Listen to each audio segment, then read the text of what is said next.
Yeah, they said, but it used as a thing. Like,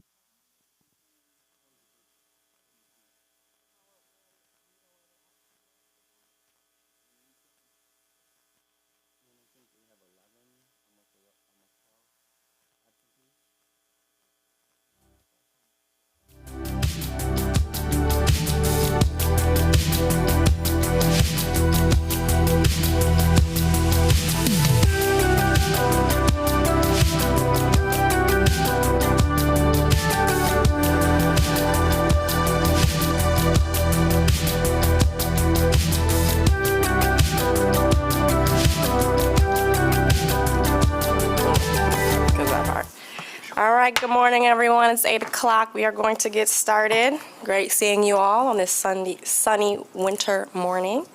Let's get started with the first item on today's agenda, a resolution approving the City Commission appointment of Eric Brown to the Public Safety Committee. Is there a motion? So moved. support. Moved and supported. Any discussion or comments around Mr. Brown and the Public Safety Committee? He is president of the Grand Rapids, or the Urban League of West Michigan. Sorry, any other comments or questions around Mr. Brown? Madam Chair, I'll just note that this is my colleague, Commissioner Knight's appointment, and so glad that we're able to get this filled really within a month. Wonderful, thank you. Any other discussion? Hearing none. Those in favor? Aye. Aye. Any opposed? It carries. Welcome, Mr. Brown.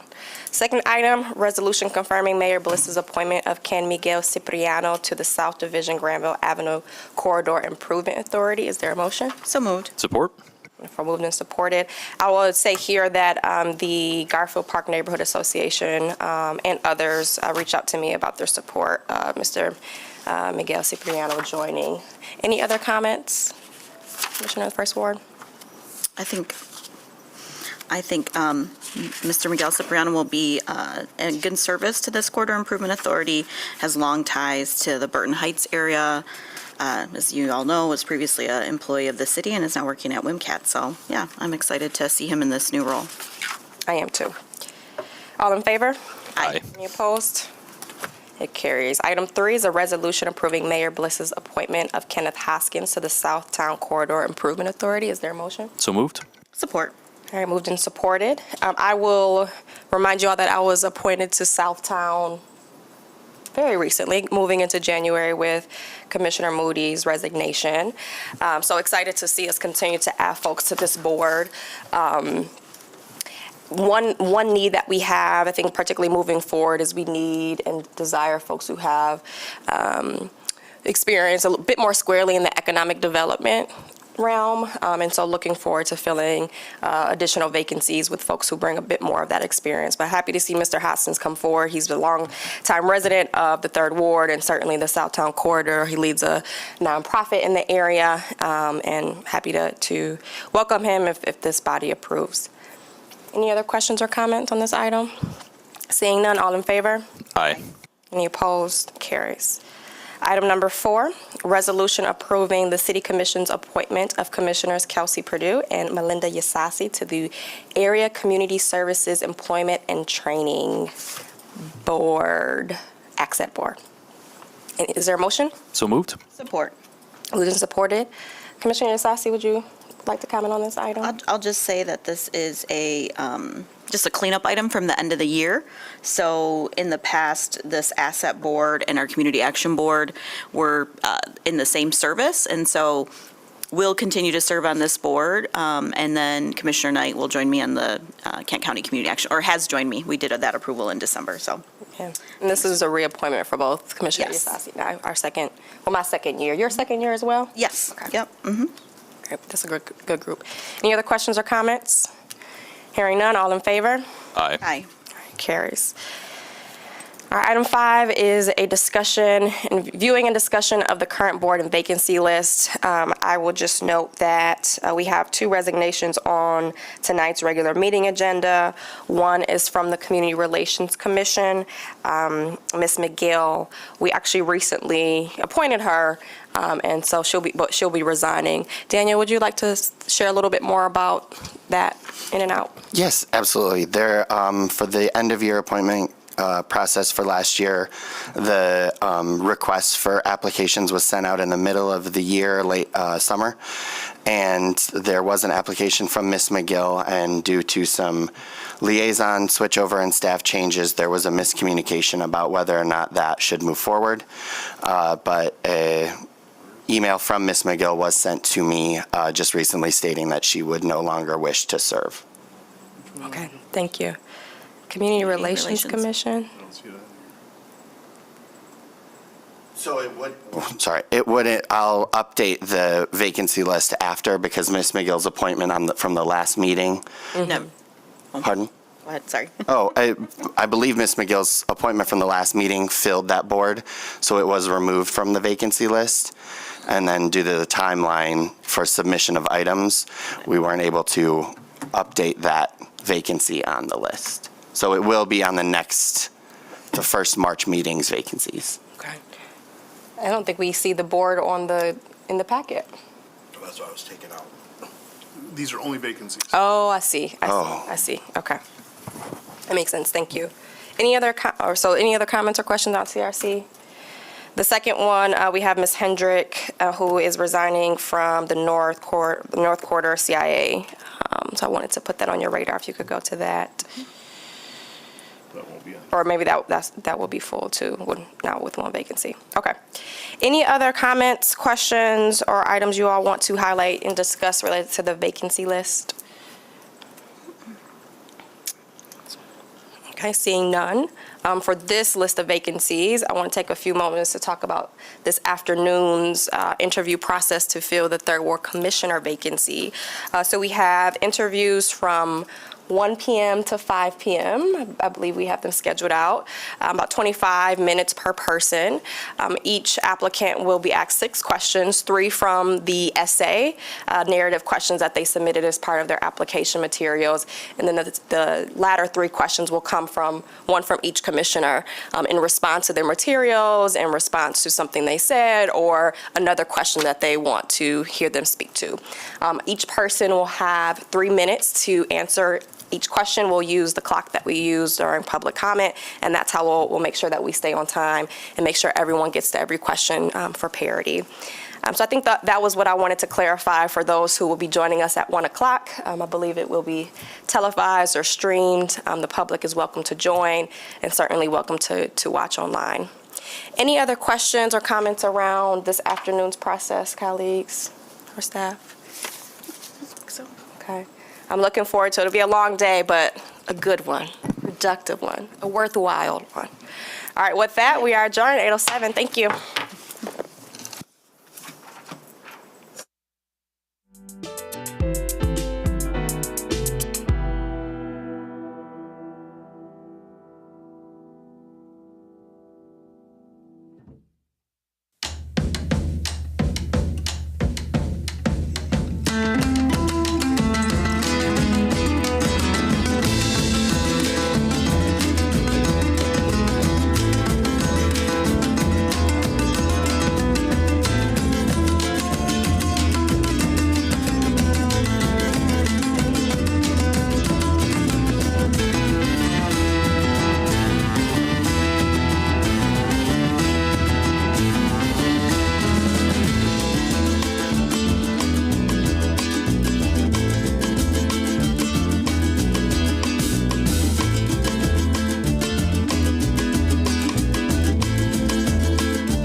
right. Good morning, everyone. We will call Fiscal Committee to order here at 8:30 and begin with our first item, which is a resolution accepting a $6 million grant award from the Michigan Economic Development Corporation for a new lodge construction and site improvements at MLK Park. So moved. Support. Moved and supported. Good morning, Mr. Marquardt. Good morning, Commissioners. This resolution essentially unlocks the funding, the state appropriation from Michigan for the $19.75 million project at Martin Luther King. We will be demolishing the existing facility here yet this month in anticipation of groundbreaking a little bit later this season, once the construction season begins. So, yeah. Very good. Colleagues, questions about that? I'll just add in, we did put in the memo, this is a great example of how we've leveraged state money, ARPA money, our own capital reserve fund to get to that full amount. So the funding stack is within the memo, just for your information. Great. Any additional questions or comments? So excited to see this move forward. Indeed, yeah. All right, great work, everyone. Those in favor? Aye. Opposed, same sign. Motion carries. Item 2 is approving a professional services agreement in an amount not to exceed $15,850 with the Michigan Urban Search and Rescue. So moved. Support. Moved and supported. Good morning. Good morning. Assistant Chief Keith Borson for the Fire Department. This class will bring all of our tech rescue teams up to minimum standard for the industry. So specifically, our water rescue team has a newer addition of personnel to it, so bringing them up to speed. An example of when this class would be used, in 2019, on this very building, there was a buck hoist on the exterior for construction elevator. One of the occupants had a medical problem, was trapped in that with mechanical failure, and they used these skills to rescue that person. Great. Colleagues, questions? All right, hearing none. Those in favor? Aye. Opposed, same sign. Motion carries. Thank you so much. Item 3 is the resolution authorizing the Environmental Services Department to enter into an energy procurement and management agreement with Reliable Energy Incorporated. So moved. Support. Moved and supported. While they're coming up here to answer questions, we're basically, you'll see this on the, or do you want to? Okay, I'll let it, he's almost there. All right. Sorry. Good morning. Good morning. So this is a resolution to just add an additional $300 a month to an existing contract that we're already paying for Reliable Energy. And this will limit the liability to the city and allow them to purchase the gas on our behalf. Okay. So they serve as like our fiduciary in this. Yep. Questions? All right, hearing none. Those in favor? Aye. Opposed, same sign. Motion carries. Thank you. Item 4 is a resolution authorizing the city treasurer's office to procure Bloomberg terminal and software from Bloomberg LP. The project cost is not to exceed $30,000 and will be funded by the FY24 treasurer's office budget. Moved. Support. Moved and supported. Good morning, Commissioners. With our item this morning, this completes the rework that we have in our office. So before, you remember that we had investment managers that we would have do parts of our portfolio. And with that, we've ended their contracts and taken that work back in-house. We've also been able to add an accountant one to support our investment work. And this comes full circle for us. Now, that does not change the way we do business. We still go out and we have to go get competitive bids from our 22, 23 different investment broker dealers. And so also to add some flavor to this of how this Bloomberg terminal will work, I have Mr. Levi Bolt, our investment officer, to add some more flavor to this. Just to give you some insight as to how we're currently conducting our competitive bidding process. Right now, it's based almost entirely on email chains. I blast an email out to all the brokers we work with, give them parameters of what we're looking for and a deadline to respond. What we've found is that there are a couple drawbacks of that process. First off, there have been multiple instances where we've identified a security that we're interested in and we want to buy. But quite frankly, by the time that process, because it is slower, more laborious, somebody else has already bought it. It's off the table. So that's been, I would say with commercial paper in particular, we only succeed on roughly 1 out of every 3 attempted purchases. Adding this capability will help with that. Just some information, Bloomberg's fixed income trading platform consolidates the available inventory from every broker we can work with, so that we can see it in real time on a continuous basis. So rather than having discrete instances where looking at, say, various broad market indices and then narrowing down to particular securities, we can just skip the first step and go straight to the second. Faster, more information available, more reliable, real time. It does incorporate all securities products that the city's authorized to buy under our investment policy, as well as Public Act 20. Very good. Colleagues, any questions about this? All right, hearing none. Thank you for that. Those in favor? Aye. Opposed, same sign. Motion carries. Item 5, resolution to strike the outstanding 2018 personal property taxes from the delinquent tax roll. This amounts to write-off will not exceed $96,315.90 of personal property taxes, of which $22,008.19 for the city of Grand Rapids millages. So moved. Support. Moved and supported. Good morning, Commissioners. This is our annual item that we bring forward to strike the personal property taxes. So we're only allowed to collect over 6 years. So we're still going to try to collect on this money all the way through June 30 of this year. That's our cutoff point where we hit the 6-year statute of limitations. But I just want to really note the outstanding work that we have with my team, and especially Margot Yakes. We billed $17.1 million out of 2018. So out of that, we're only talking about a fraction of a percentage. It's just over 0.5% that's left on the table. And so we're going to continue to work with those businesses. And these are taxes on the assets of a business. These aren't like your normal property taxes where you're building your land. This is on the physical assets that a business owns. So on a lot of these, when we look at the different companies that fall into this category, a lot of them could be the mom and pops that open for a year, close and are gone, and we can't go after collections on that. If the assets are still within this, in the city of Grand Rapids, I have the police power to go seize those assets and sell them at auction.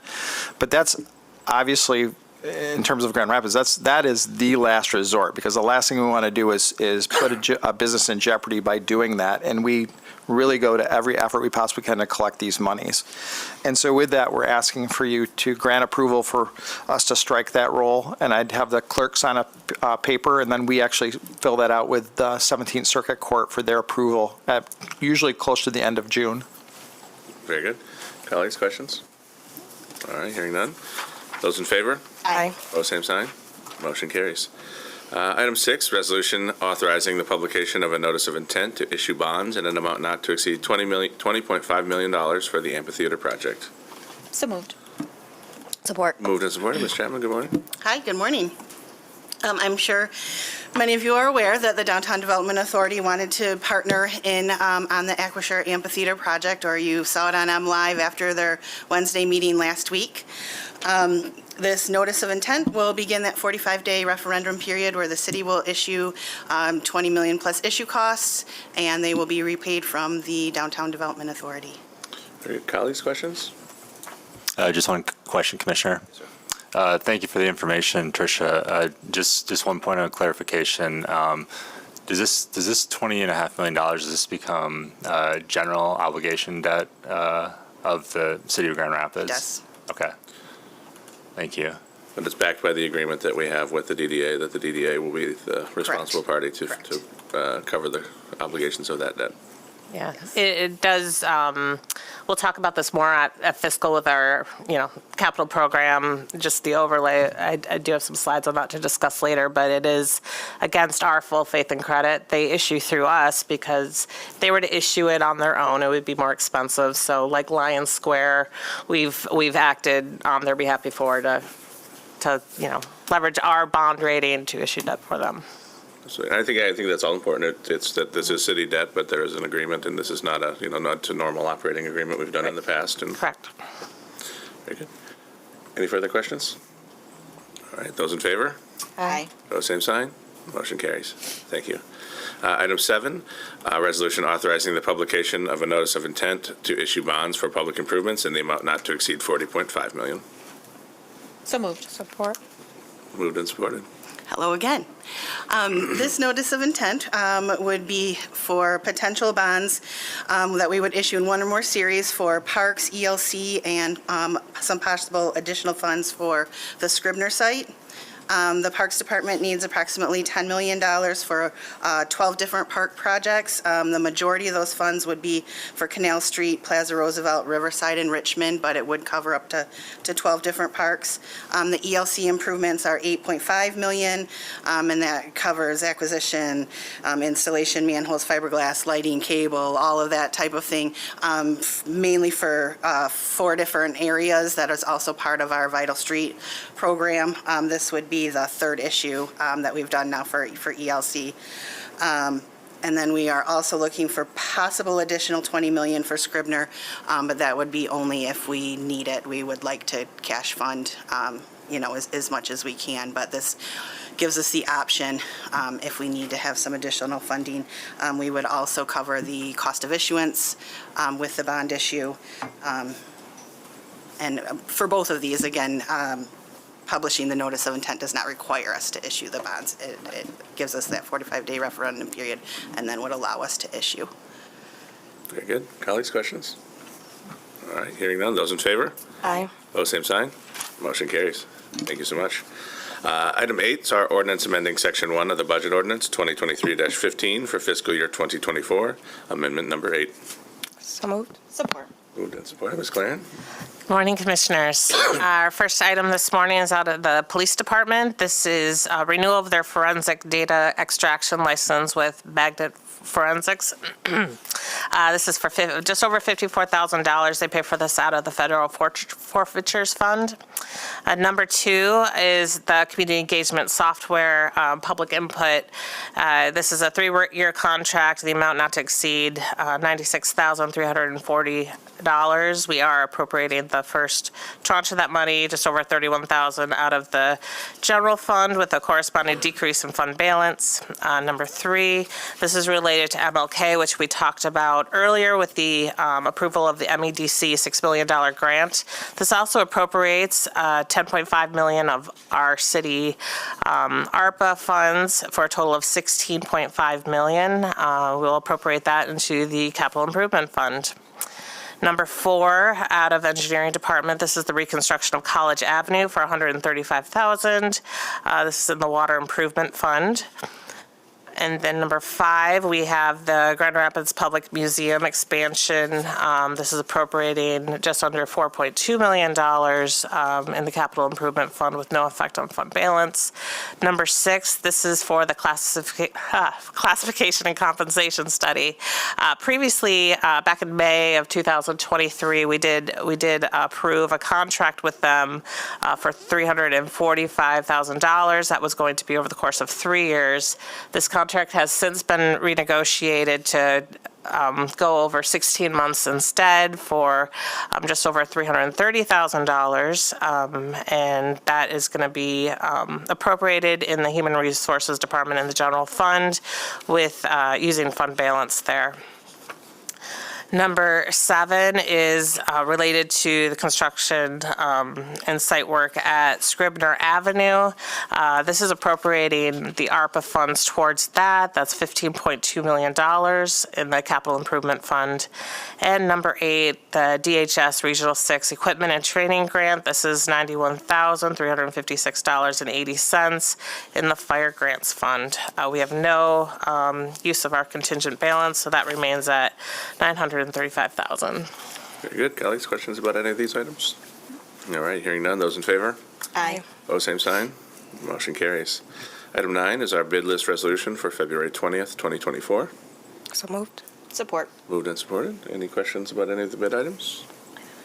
All right, hearing none. Those in favor? Aye. Opposed, same sign. Motion carries. And item 10 is our comptroller's warrant report for period January 24, 2024 through February 6, 2024, in the amount of $29,420,279.52. Mr. Comptroller. Good morning, Commissioners. For the period referenced there, we released cash payments totaling $29.4 million. That amount includes $5.4 million for our employee payroll expense and just over $92,000 for income tax warrants. In terms of quantity, 77 income tax refunds were issued, and just over 1,200 accounts payable checks and electronic payments were issued during that period. And the tables, as always, on the following pages contain all the details of the payments greater than $20,000. Very good. Questions for the comptroller? All right, hearing none, that report will be received and filed. And our final item on the agenda this morning is the Treasurer's Report for period January 24, 2024 through February 7, 2024. Mr. Treasurer. Well, this report doesn't really highlight, it's there in words, but the excitement that was going on in the Treasurer's office when we heard that New York Community Bank was having issues, because New York Community Bank also is owned by or merged with Flagstar Bank here in our area. As we were looking at this information at 8:15 on, I think it was a Tuesday morning or Thursday morning, we found out that we had a $2.5 million CD, certificate of deposit, with Flagstar. Well, those funds are unprotected. They're not insured up to $250,000. And so, as I was working with Mr. Bolt, Levi Bolt, and we were reaching out to our business partners at Flagstar, who we have a very good working relationship with and have for years. They're a trusted partner of ours. They're an approved financial institution that we have. We needed to find a win-win. The last thing you want to do is go and mature a certificate of deposit early and lose some interest and pull it back. That was our backstop. If we couldn't find a different solution, we would have pulled the money out of the bank and brought it back in, because our most guiding principle is the safety of the city's money. That principle is by far the most important thing for us, above all else, then liquidity followed by yield. We were able to work with our business partner, and we did find a win-win solution. And so that was to put it into a product called CDARS, which what that does is it takes that $2.5 million and breaks it up into several smaller certificates of deposit that are under that $250,000 limit. So that means all of our money is insured. And so by doing that, we were able to keep the same maturity levels that are out there, still earning 4.45% interest, but it also doesn't harm our business partner either by withdrawing those funds, because that puts more pressure on the bank to do different things and to put things in place. And so with that, that's what we do. It's, first of all, it's safety of our money, but we're also trying to be the best business partner possible to find those types of win-win solutions. And that for us, that's an exciting morning. We're flying, trying to figure out how do we get this money protected and safe and secure. And with Levi reaching out and working with our folks at Flagstar, we were able to do that. When we look at what's happening in the economy right now, we're still thinking that the earliest we're going to see a rate cut might be May. But again, we've had some really interesting economic numbers in the past week that really is telling us we're not going to get there anytime soon. And so literally anytime an economic number comes out, they're going to re-project whether or not there's going to be, when they're going to plan on a interest rate reduction. But until the Fed sees that we're really going toward that 2% level that they want to have, they're not going to move. They've reiterated this many times, and if you are like me, I save 60 Minutes. Jerome Powell a couple weeks ago was on 60 Minutes, and there's a very, very good interview with him that if you have the chance to go see it, you can probably Google it as well to find it on YouTube. Very, very insightful, but very much tells us where they're headed, very specifically. With our portfolio, we are standing at $579 million, and we're earning 3.08% on that portfolio. Very good. Just to put into a little bit more context, when you're running a portfolio with safety as your primary mandate, if you have an exciting day, something has gone very wrong. So we aim for boring. Certainly this, essentially what happened was Moody's Investor Service downgraded Flagstar's parent company to junk status. So, as John mentioned, we were on the horn with our banking partners at Flagstar first thing in the morning, as the news was hot off the press, and we were able to find a solution that was best for all, preserved our rate of return, did shorten up the maturity slightly, but not in a significant way. Great. Any questions? Thank you for that work. Colleagues, any questions for either of the gentlemen from the Treasurer's Office? All right, that report will be received and filed. And with that, we'll conclude fiscal at 8:50. Thank you, everyone. Thank you.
And colleagues, it is approximately 9:15. We'll go ahead and get our Community Development Committee meeting underway.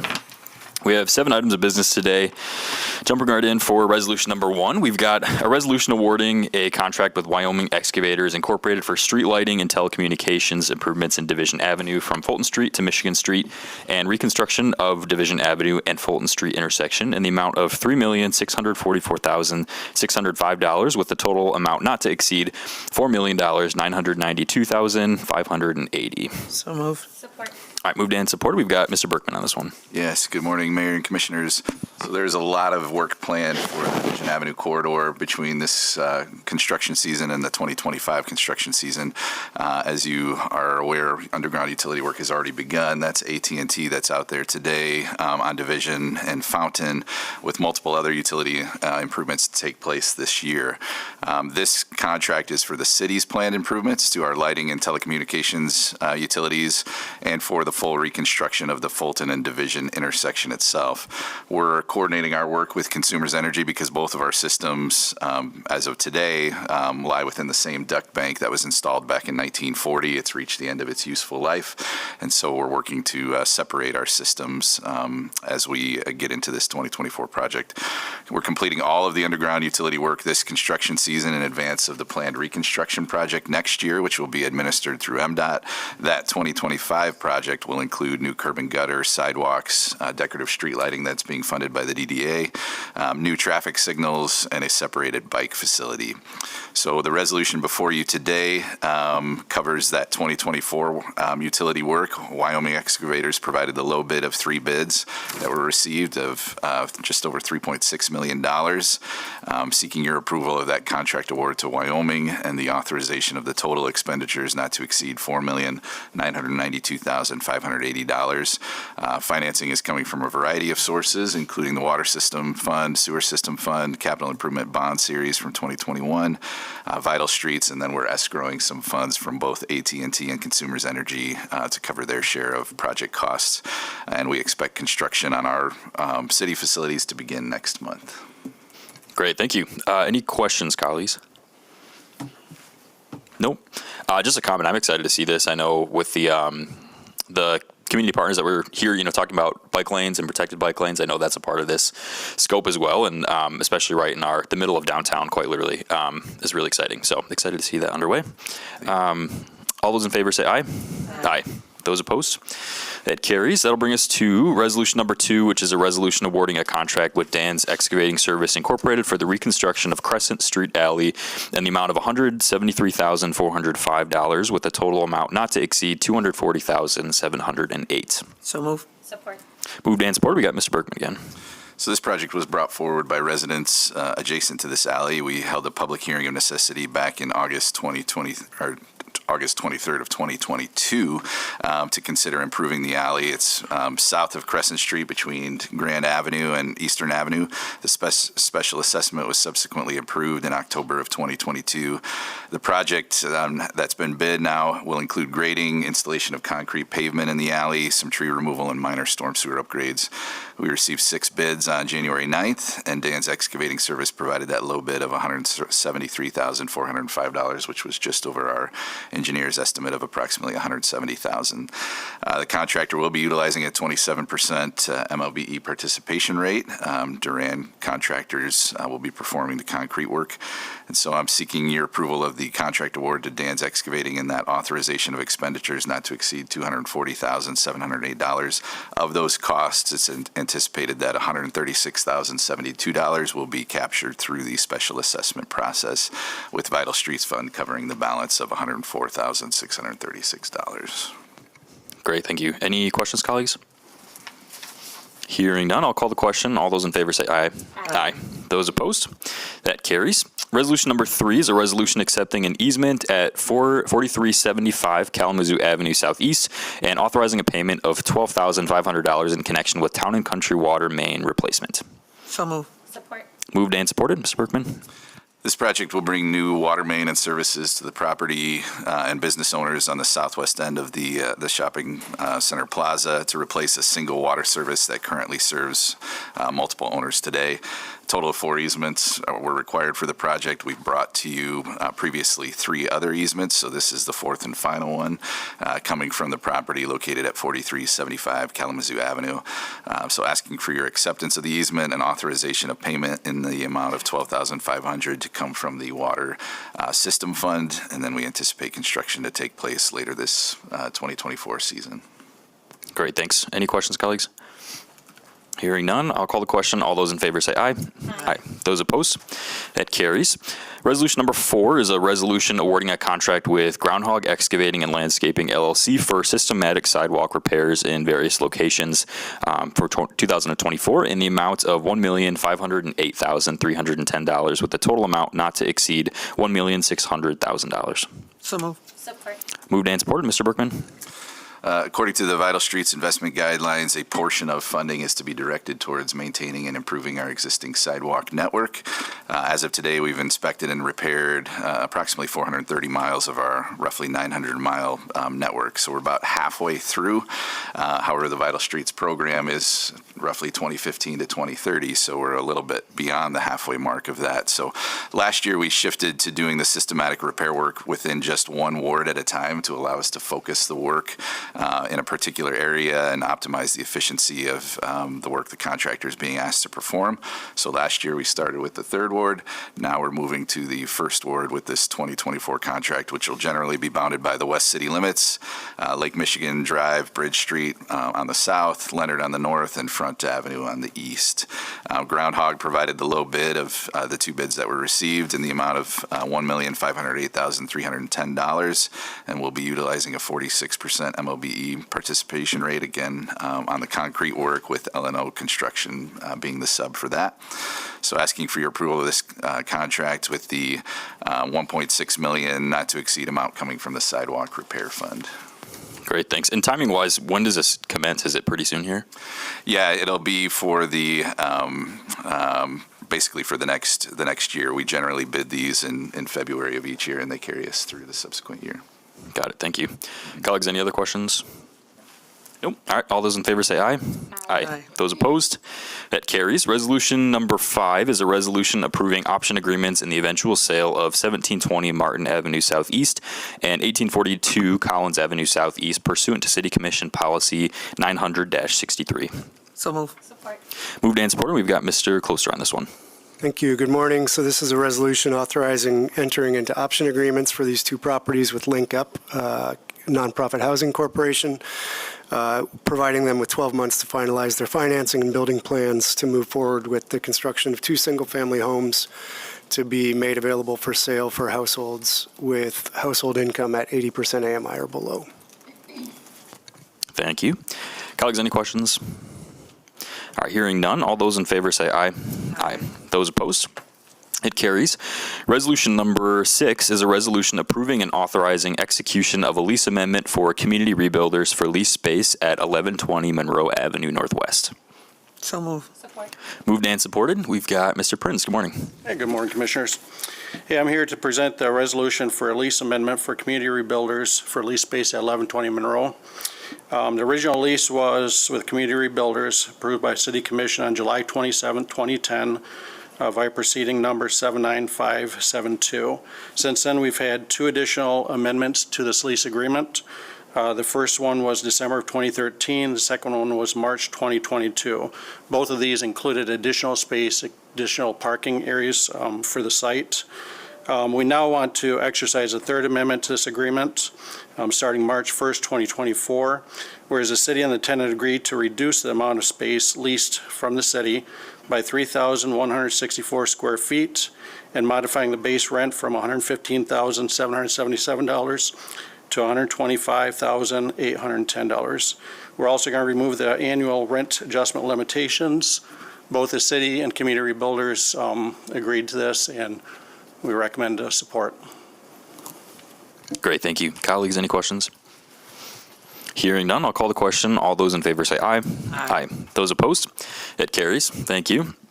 And lastly, we've got resolution number 7, which is a resolution authorizing a lease agreement with Downtown Medical Properties LLC for property located at 245 State Street Southeast to facilitate relocation of city operations off of 201 Market Avenue Southwest. So moved. All right, moved and supported, and we've got Mr. Hurt. Good morning, Mayor and Commissioners. What you have before you is authorizing a lease agreement for property at 245 State, as the Commissioner mentioned. This would facilitate the relocation off of the 201 Market site. This is one of the initial steps of getting the site cleared. The previous item you talked about in terms of 1120 also was contributing to that for the Facilities and Fleet Department having their office space over there. We've been working with this landlord for 6 to 8 months now, it seems like, trying to find a location. And we've settled on 2 floors of this 3-floor building. For the Parks Department, they'll operate their administrative office. Cemeteries will be run out of there. Also, they'll have some space for some recreation classes. There's an open area, 4,000 square feet. But all in told, it's about 14,000 square feet, and the costs are listed here. $13 a square foot, and then there's some O&M cost that will go on top of that they're estimating at $449 per square foot. We believe we can do some of that work ourselves in terms of landscaping, mowing, snow plowing, that type of stuff. But this would execute that agreement and allow the Parks Department to start moving their offices over there. So I recommend approval of this lease agreement. Great, thank you, and excited to see this moving forward slowly but surely. Any questions, colleagues? Chair, I just have one question. So timeline, if we execute this, when will we start moving into this space? Within 2 weeks. Oh, great. That's the goal. We have to have fiber into the building before the Parks Department can get there. Okay. But the landlord has been really amenable for us getting in there, doing some cleanup, some trim work, whatever we need to have in terms of moving in. We must have fiber in close proximity. Right across the street. I was going to say. Right at the Clark building. I remember Yep. when we approved that. Okay, good. That's great to know. Thanks. Thanks for your work on this, James. You're welcome. Yes, thank you. All right, hearing no other questions, all those in favor say aye. Aye. Those opposed? That carries. That will conclude our scheduled items here. It is approximately 9:27. We will go ahead and adjourn this meeting.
right, good morning, Commissioners.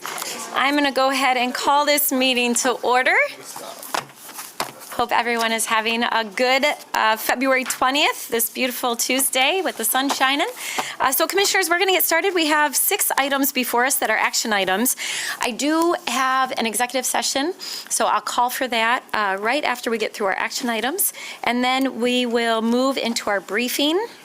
So I'll turn to our city manager for that as we do our 2024 mid-year performance and financial update. This is an important process as we prepare for the upcoming budget. And then those of you who serve on the appointments committee, you will be back in this space at 1 o'clock for first round interviews to fill our 3rd ward vacancy. And then we'll all be back here together at 7 p.m. for our evening meeting. So with that, we'll get started. First, I have a resolution approving an obsolete property rehabilitation district pursuant to PA 146 of 2000 for the project at 839 Butterworth Street Southwest. Can I get a motion? Moved. Support? All right, moved and supported. We have Mr. Kluster here to tell us about this, although we're all familiar with it because we recently had a public hearing. So I'll see what Mr. Kluster wants to add. Nothing specifically to add, just reiterating what you heard at your public hearing, which is about $1 million project for the Catherine Chaplow Collection, an interior design firm over on the west side. Applicant has engaged with John Ball area neighbors, and this West Side Corridor Improvement Authority has approved a facade grant for this project as well. Great, thanks. Commissioners, any questions or comments? Commissioner O'Connor? Yeah, thank you, Mayor. I just want to say how excited I am about this. It's I actually personally toured that building about 8 years ago, and it's been vacant since then. So to see someone from the first ward living there and gonna put a retail presence in an exciting corridor on Butterworth, and really appreciative of their investment and commitment to the west side and the first ward. Yeah, great project. All right, any other comments, Commissioner? Yeah, just adding my my congrats to her and her team as well. It was great to see her and meet her face to face the other week, and just happy to see this going through. Yeah, thanks, Commissioners. All right, any other questions or comments? All right, seeing none, I'll call the question. All those in favor say aye. Aye. Those opposed? It carries. All right, Commissioners, the next item is a companion item. This is a resolution approving a 10-year obsolete Property Rehabilitation Act exemption certificate pursuant to PA 146 of 2000 for the same property located at 839 Butterworth Street Southwest. Support? And supported. Commissioners, any additional questions or comments? All right, all those in favor say aye. Aye. Those opposed? It carries. All right, that will take us to a resolution approving an obsolete property rehabilitation district pursuant to Public Act 146 of 2000 for 1947 Eastern Avenue LLC. This is located at both 1941 and 1947 Eastern Avenue Southeast. Can I get a motion? Moved. Support. All right, moved and supported. Similarly, we have a number of items connected to this project. We did have a public hearing, and I know that there has been support voiced by a number of the folks who live in that neighborhood and business district. So, Mr. Kluster, you want to add anything to this? Just a great little project on Burton and Eastern there, $200,000 renovation of mostly vacant retail spaces there. Again, by a neighborhood stakeholder there, supported by Garfield Park Neighborhoods Association and Southtown Corridor Improvement Authority provided 2 facade grants for this project as well. Great, thank you. Commissioners, any questions or comments? All right, all those in favor say aye. Aye. Those opposed? It carries. All right, and again, item 4 and 5 are related to this same project. So the next one is a resolution approving a 10-year obsolete property rehabilitation exemption certificate pursuant to PA 146 of 2000 for 1947 Eastern Avenue LLC at 1941 Eastern Avenue Southeast. Can I get a motion? So moved. All right. Support? Moved and supported. Commissioners, any additional questions or comments? All right, all those in favor say aye. Aye. Those opposed? It carries. All right, and then the last one, which again is related to this project, it's a resolution approving a 10-year obsolete property rehabilitation exemption certificate pursuant to PA 146 of 2000 and for 1947 Eastern Avenue, and this is for the parcel at 1947 Eastern Avenue. Can I get a motion? Moved. Support. All right, moved and supported. Commissioners, any additional questions or comments? All right, all those in favor say aye. Aye. Those opposed? It carries. All right, Commissioners, next I have a resolution appointing a Historic Preservation Study Committee to determine the eligibility of the John Ball Zoo and Park at 1300 West Fulton Street for local historic district designation. Can I get a motion? Moved. Support. All right, moved and supported. So Commissioners, we have Ms. Turkelson here to tell us about this item. We all have been provided with pretty detailed minutes from the HPC meeting, as well as letters from those who both are requesting it, as well as from the county.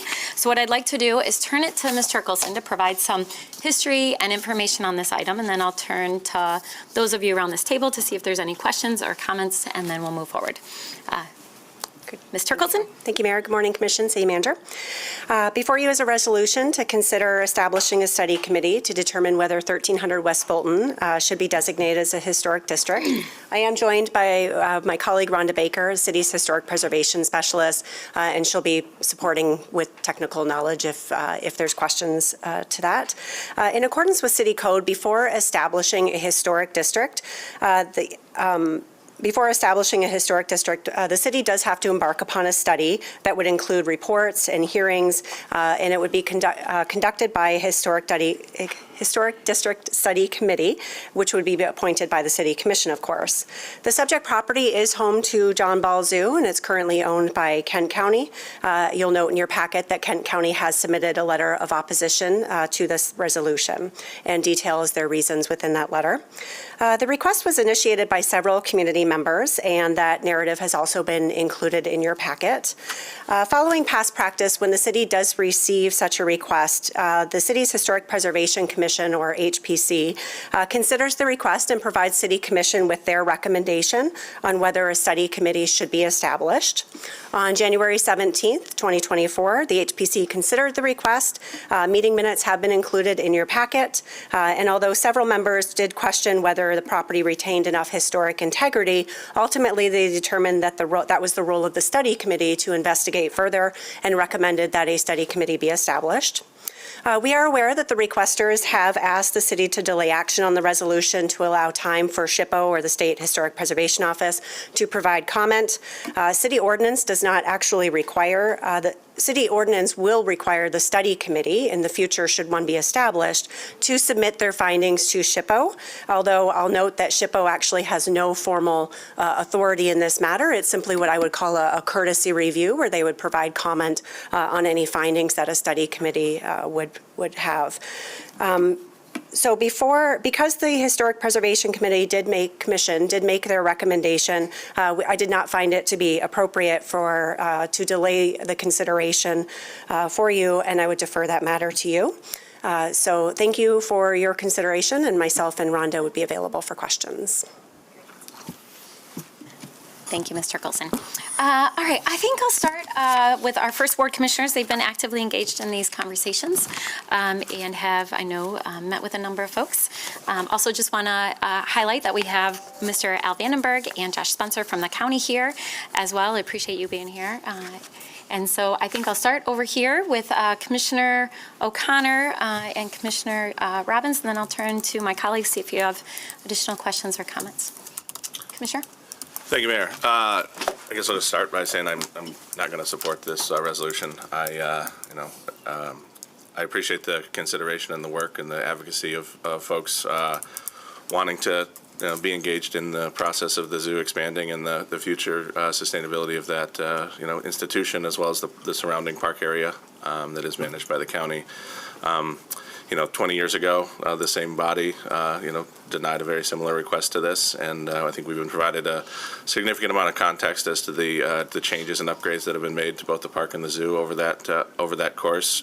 I think it's interesting. I think, what was it, probably 11, 12 years ago, there was talk of the zoo relocating to Grand Rapids Township, and I personally feel that the zoo is a significant cultural institution and regional asset, and I'm proud and excited to have that located in our city in our first ward. And as a growing asset, there's parking is certainly a concern. It's not located in the, the heart of the urban core. As we talk about other big projects that are happening and parking is of concern and a topic, those projects are located in, I think, more densely populated commercial areas where there are other outlets for both transportation and parking surrounding them. But to me, this request feels like it's a play to try to stop the expansion of parking more than anything else. There's a 20-year period where a consideration of a historic district could have taken place, but now that the parking driving this discussion is on the table, it feels like this is now the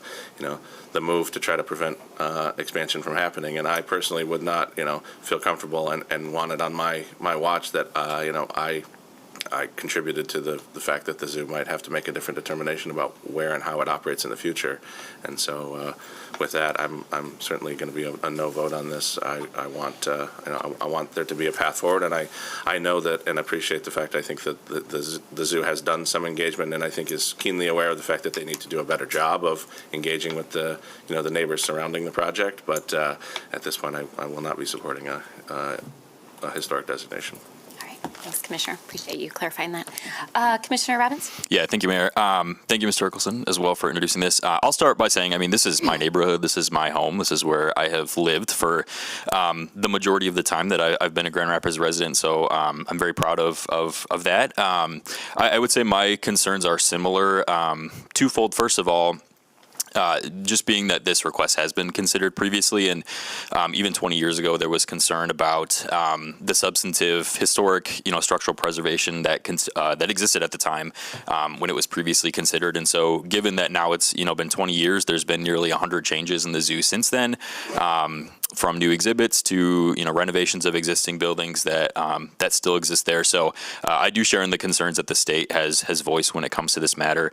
And then second, likewise as well, just the timing of the request. I think whether it was considered previously or not, we've had 20 years to pick this conversation back up, and it hasn't happened. And so I don't agree with the sentiment of bringing it back up for the timing's sake of trying to subvert some of the proposed developments or improvements that the zoo is planning on making at this time. So my preference would be to see the continued engagement between the zoo and between the surrounding neighbors to find a solution that works for everybody. And for those reasons, I will not be supporting this either.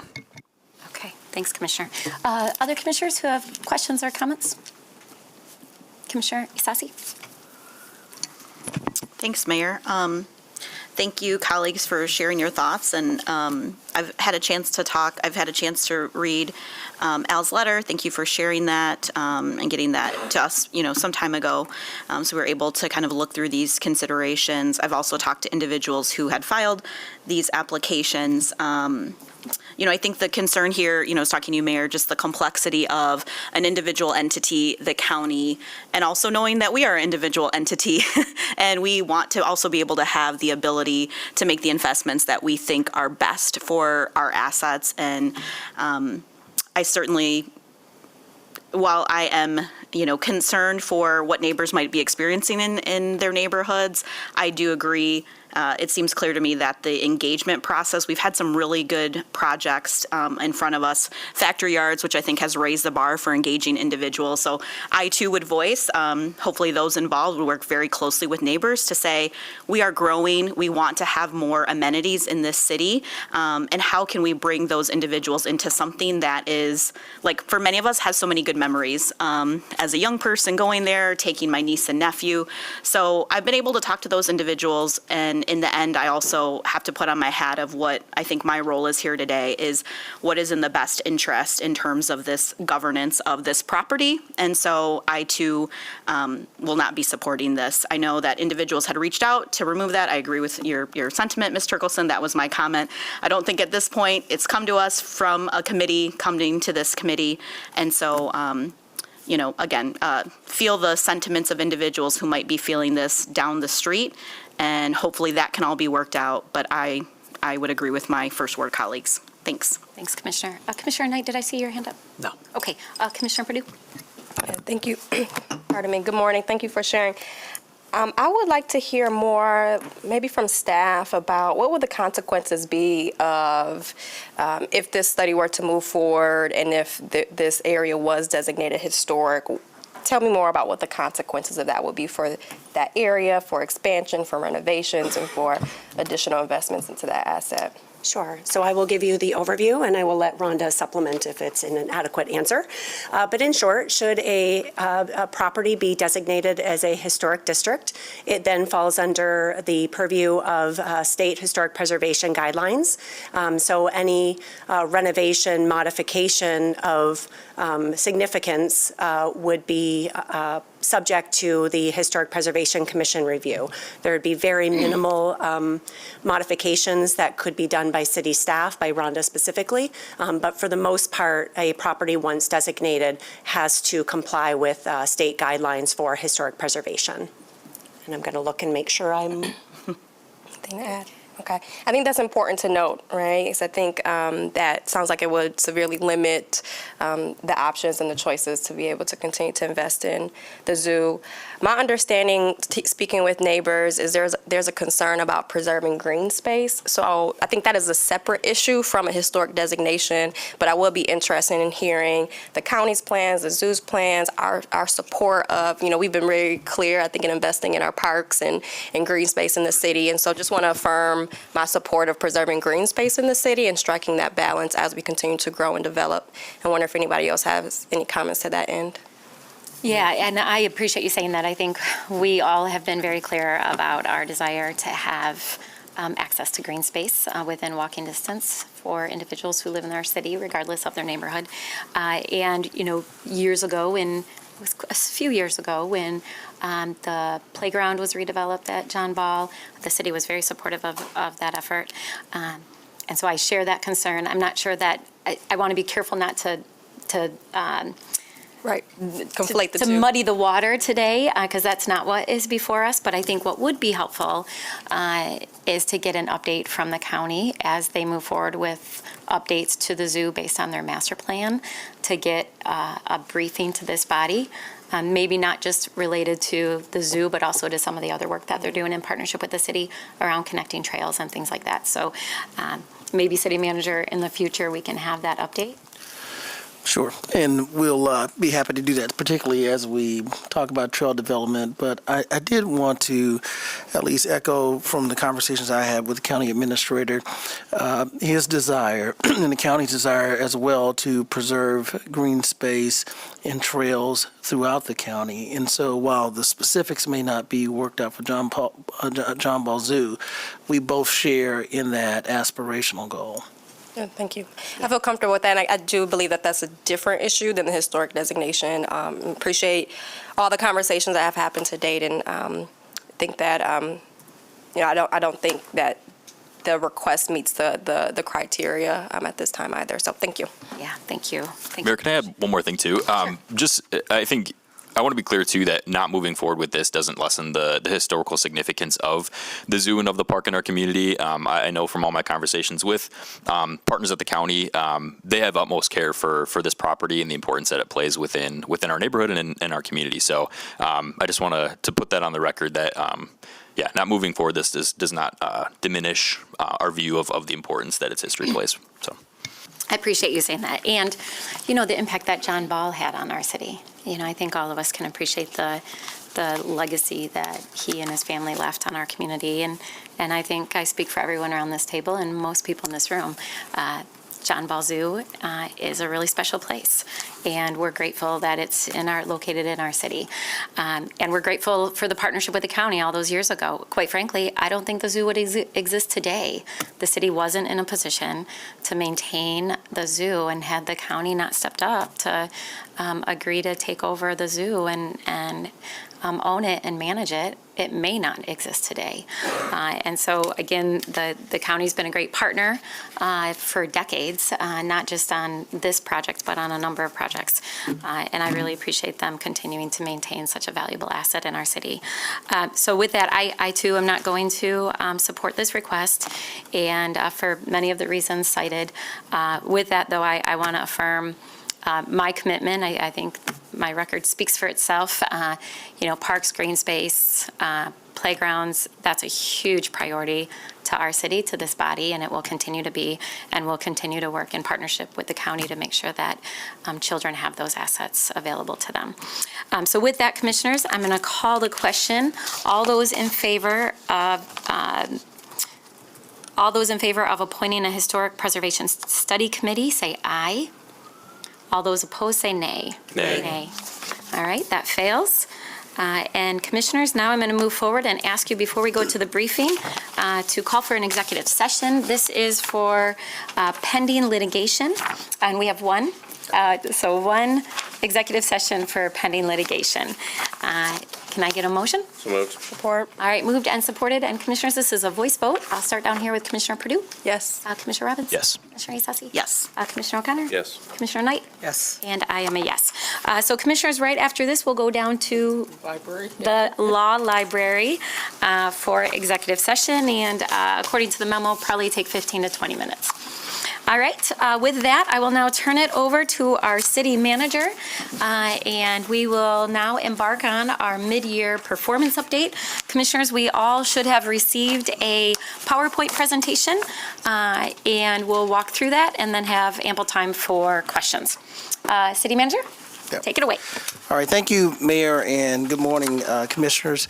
I want to thank you for the opportunity today to really lay important groundwork, as the Mayor indicated, about our current status regarding organizational performance and fiscal health as we begin looking forward not only to the fiscal year 25 budget, but as we've talked about here recently, some of the significant long-term capital planning projects that we have in the future. So thank you. Really looking forward to discussing our financial stewardship, but also with the mindset of fiscal sustainability. We've been very fortunate during the pandemic, as the country's experienced a recession, to be able to recover quickly and to be leveraged by a lot of the federal resources that we receive, and we'll report a little bit about that. But as we know, there is a wind-down period for some of the federal funding. We'll discuss our long-term plans for maintaining service levels in light of what we see as a looming fiscal pressure and economic uncertainty. A lot of what if we'll go back real quickly. Yep. I'll just say one other thing on long-term horizon regarding our organizational performance and achieving your strategic objectives. One of the things that we talked about previously was acquiring an improved bond rating, and the county just left. I wanted them to hear this part. And I am determined to increase our bond rating, and we are on the cuffs. I mean, we are really, really on the cuffs of doing it. And if we were not to issue some of the debt that we're planning to do, what we have heard from our bond counsel is that we would likely would receive an increase. But because of the need for growth, we may not be able to do that as soon as we'd like, but it still is a long-term goal to do that, so that we can be like the county and tout our AAA bond rating. We can still tout it. We can still tout it, yes. We are still a very well-managed city. Next slide. So just a couple of things I wanted to highlight before we begin the update. We have this workshop today, and we've already talked about your priorities back in October last year, and we're continuing to manage towards those and plan towards those priorities. What you'll see is the introduction of the budget on the 23rd. You'll see several workshops. I want to highlight the April 30th meeting was not on the calendar that was approved by the City Commission last year, and it's a new meeting. We want to be able to affirm in either near term or today or near term whether or not the majority of the commissioners will still be able to make that special meeting at 9 o'clock on the 30th. We've not set that yet, and we'll make sure we get a placeholder out on your calendar. The rest of the meetings are consistent with the schedule. I will highlight a couple things on the 21st, on the 14th, while there was a 7 o'clock a special meeting scheduled for the hearing, we also would like to reserve, in the event we need additional discussion, a 5 o'clock time on the 14th. In the event there are additional items that will require deliberation or discussion prior to the public hearing. But if not, we'll just keep the public hearing at 7 o'clock. And then, of course, the budget adoption and the final discussion will be scheduled for the 24th. And that will determine the final decisions for the fiscal year budget beginning July 1. Today, what I'd like to do is turn it over to our CFO, Ms. Molly Claren, to give us an overview of the financial status of our organization. And what I would like to do after that is then pause, see what questions you will have around the financials, and then we'll go into our next section of presenters. And I think that'll take us, we'll cover 3 strategic priorities. And we'll pause after that, then cover the balance of the presentation. And so with that, I would like to turn it over to Ms. Claren. Let me, again, acknowledge all the work that has gone into making this financial update happen. It takes a lot of cross-departmental coordination because there are just a lot of quantitative and qualitative things to pull together. I want to thank our performance manager and sustainability officer, Ms. Allison Waskey-Sutter, for her always faithful leadership and stewardship, and would ask her to let me know if there's anything else that we need to highlight as we continue the presentation. Okay. As always, I always start out this presentation with a qualification in that it's how we're doing mid-year, what we're looking ahead to, getting a little peek at the fiscal year 25 budget, but again, we'll return to you at the end of April with scrubbed financials. We'll have more things to look at when we estimate our revenue, expenses, things like that. So with that, the key takeaway right now is we are still experiencing events that nobody knows how to forecast for. I think I used the crosswinds last year when I talked about our outlook. Some things causing downward pressure on revenue, other things indicating growth. So the key takeaway, though, is we do see our economic momentum evaporating.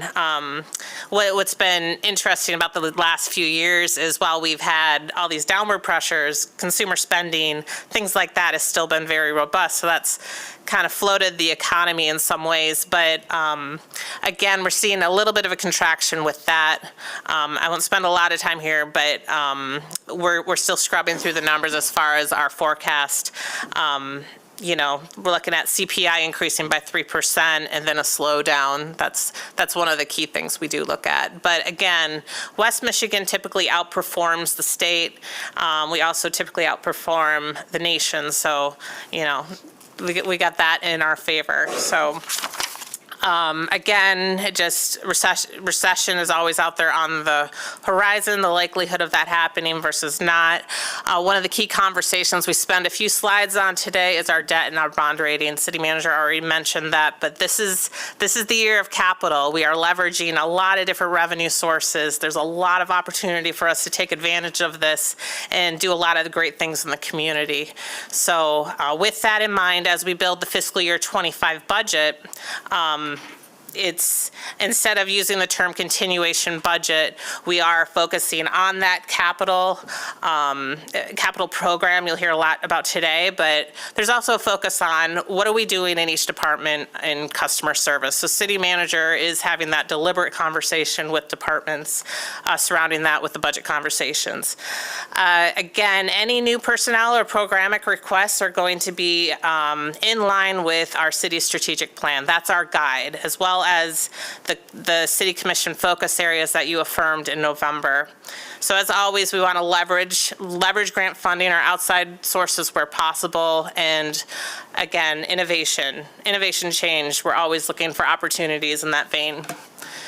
Moving on to our revenue forecast, income tax is that main engine for our general fund. We're looking at base gross right now is at 4%. Right now, we're just up over 2% growth for the year, but we usually have a rally in the spring, so we're estimating about 4% right now and 3% in the out years. Our compliance is tapering down. We're tracking around 10 million for the year. Last year, we achieved 14 million, so the is this compliance revenue. Just to remind you, is that backlog of owed income taxes to the city. So it's one-time revenue really, but getting caught up. Here is our 5x5 for our general fund. You can see that yellow line where we did have a great year for fiscal year 23, but you can see that we are running deficits into the out years. Our revenues simply aren't growing as fast as our expenditures. We've done budget amendments this year that didn't have revenue backing, so we're waiting to see if we can get revenues to improve, or as we shape the fiscal year 25 budget, we'll be scrubbing that expenditure line to see if we can work on those deficits there. But it's also deliberate. As you know, we do have a large general fund balance. So in some of the things, we did deliberately say we can use fund balance for these certain expenditures. So going back to our outlook, significant budget amendments we did do this year. We had the ERP come online. That's fully backed by revenue, though. That's accounted for in that 5x5. So that's a $7 million project, revenue and expenditures. We did add a budget amendment for the fire recruit class, $1.6 million, and with the purchase of the Scribner property, we did utilize some of our fund balance, general fund, the fleet and facilities fund balance as well, or fleet fund balance and the facilities fund balance. So just trying to use that cash where possible. That's an example of, you know, we do have a lot of cash in our fund balance at the city, so we don't necessarily need to bond for that. So again, this is an example of an intentional use of fund balance. Other drivers, I mentioned the revenue growth. We have growth in our subsidies. The one I do have a slide on today just to give you a peek at what's going on with the 61st District Court subsidy we do. That is growing at a more rapid pace than the other subsidies we do provide. And then, of course, there's a growth in personnel services as well as the inflationary cost. Here's a peek at our ARPA spending plan. This morning during fiscal committee, you'll see that line for Scribner. We allocated that money this morning, appropriated it this morning, $15.2 million. You see the ERP line that we handled last year. And then that strong, healthy communities, I'll just remind you, that is our parks projects. The MLK Lodge we appropriated this morning, but also where we're teaming with our ARPA in concert with the Greenway grant money to be able to bring a lot of these projects to fruition. So that's another big tranche of money we're working on this year. Here's the outlook of the 61st District Court. You can see it's grown by 33% since pre-pandemic levels. The blue is what we appropriated as part of the adopted budget, but you can see we supplemented with either a general fund budget amendment or we've utilized ARPA in 2022 and 23 to assist and take the pressure off the general fund while we were trying to get out of the pandemic. So that one-time money helped, but as you can see, that growth in the subsidy is a concern. There's also a new issue that's come up that we'll talk more about as part of the fiscal year 25 budget, just what's going on with the work crews. There's been a request to transition the work crew program back to the city. This is work that is performed at less expense for the court. If the city were to take that on, it'll most likely, if we bid it out, it'll cost us more to do. As far as opioid revenue received today is about $1.1 million. We expect it to be just under $300,000 annually. We have $260,000 on here. Just to remind you, this use of this money is for specific purposes. You know, addressing misuse and abuse of opioid products, mitigation, things like that. It's going to be the compliance end of it, because there is rules related to how we can use this funds. We're going to handle compliance out of the Community Development Department, and we currently have an allocation for the Neighborhood Investment Plan. So they're sorting through opportunities as part of that process. But again, we'll be looking to the future for future uses. With the cannabis revenue, we're currently receiving about $800,000 annually across the state excise tax and business licenses. Dedicated uses we've had so far, obviously we want to net out our operating costs, processing fees, things like that, out of the clerk's office and, at time we spend assisting related programming towards this revenue. So, the other thing we've done is the seating justice allocation. To date, we've allocated $150,000 towards them. That money is actually still sitting in the city coffers. They're in the process of setting up a bank account, so hopefully we'll get that money transitioned over the next month or two. I'll have a item for fiscal committee related to that in the next month or two to hopefully get that money over the line. And then again, we'll be looking in the fiscal year 25 budget, putting some of this revenue towards mental health co-response or cure violence. So moving on to our debt discussion and the bond rating, we are a AA stable. We have a AA stable bond rating, which is excellent. Our two utilities also have the same rating. Our debt sells very well on the markets, highly competitive. So, I always say I'm very pleased with our financial policies. It was a pleasure to step into this role and already have a lot of that in place. Now, moving on to what we need to do, we already adopted the notice of intent with Scribner at $60 million last year. This morning, we talked about two other notices of intent.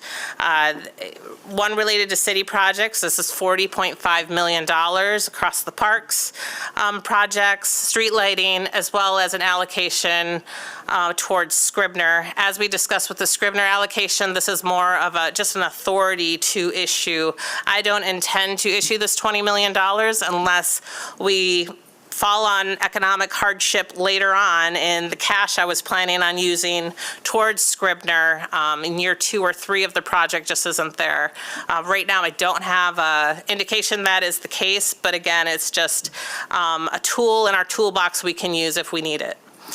The other notice of intent was related to the amphitheater project. We are issuing $20 million on behalf of the DDA.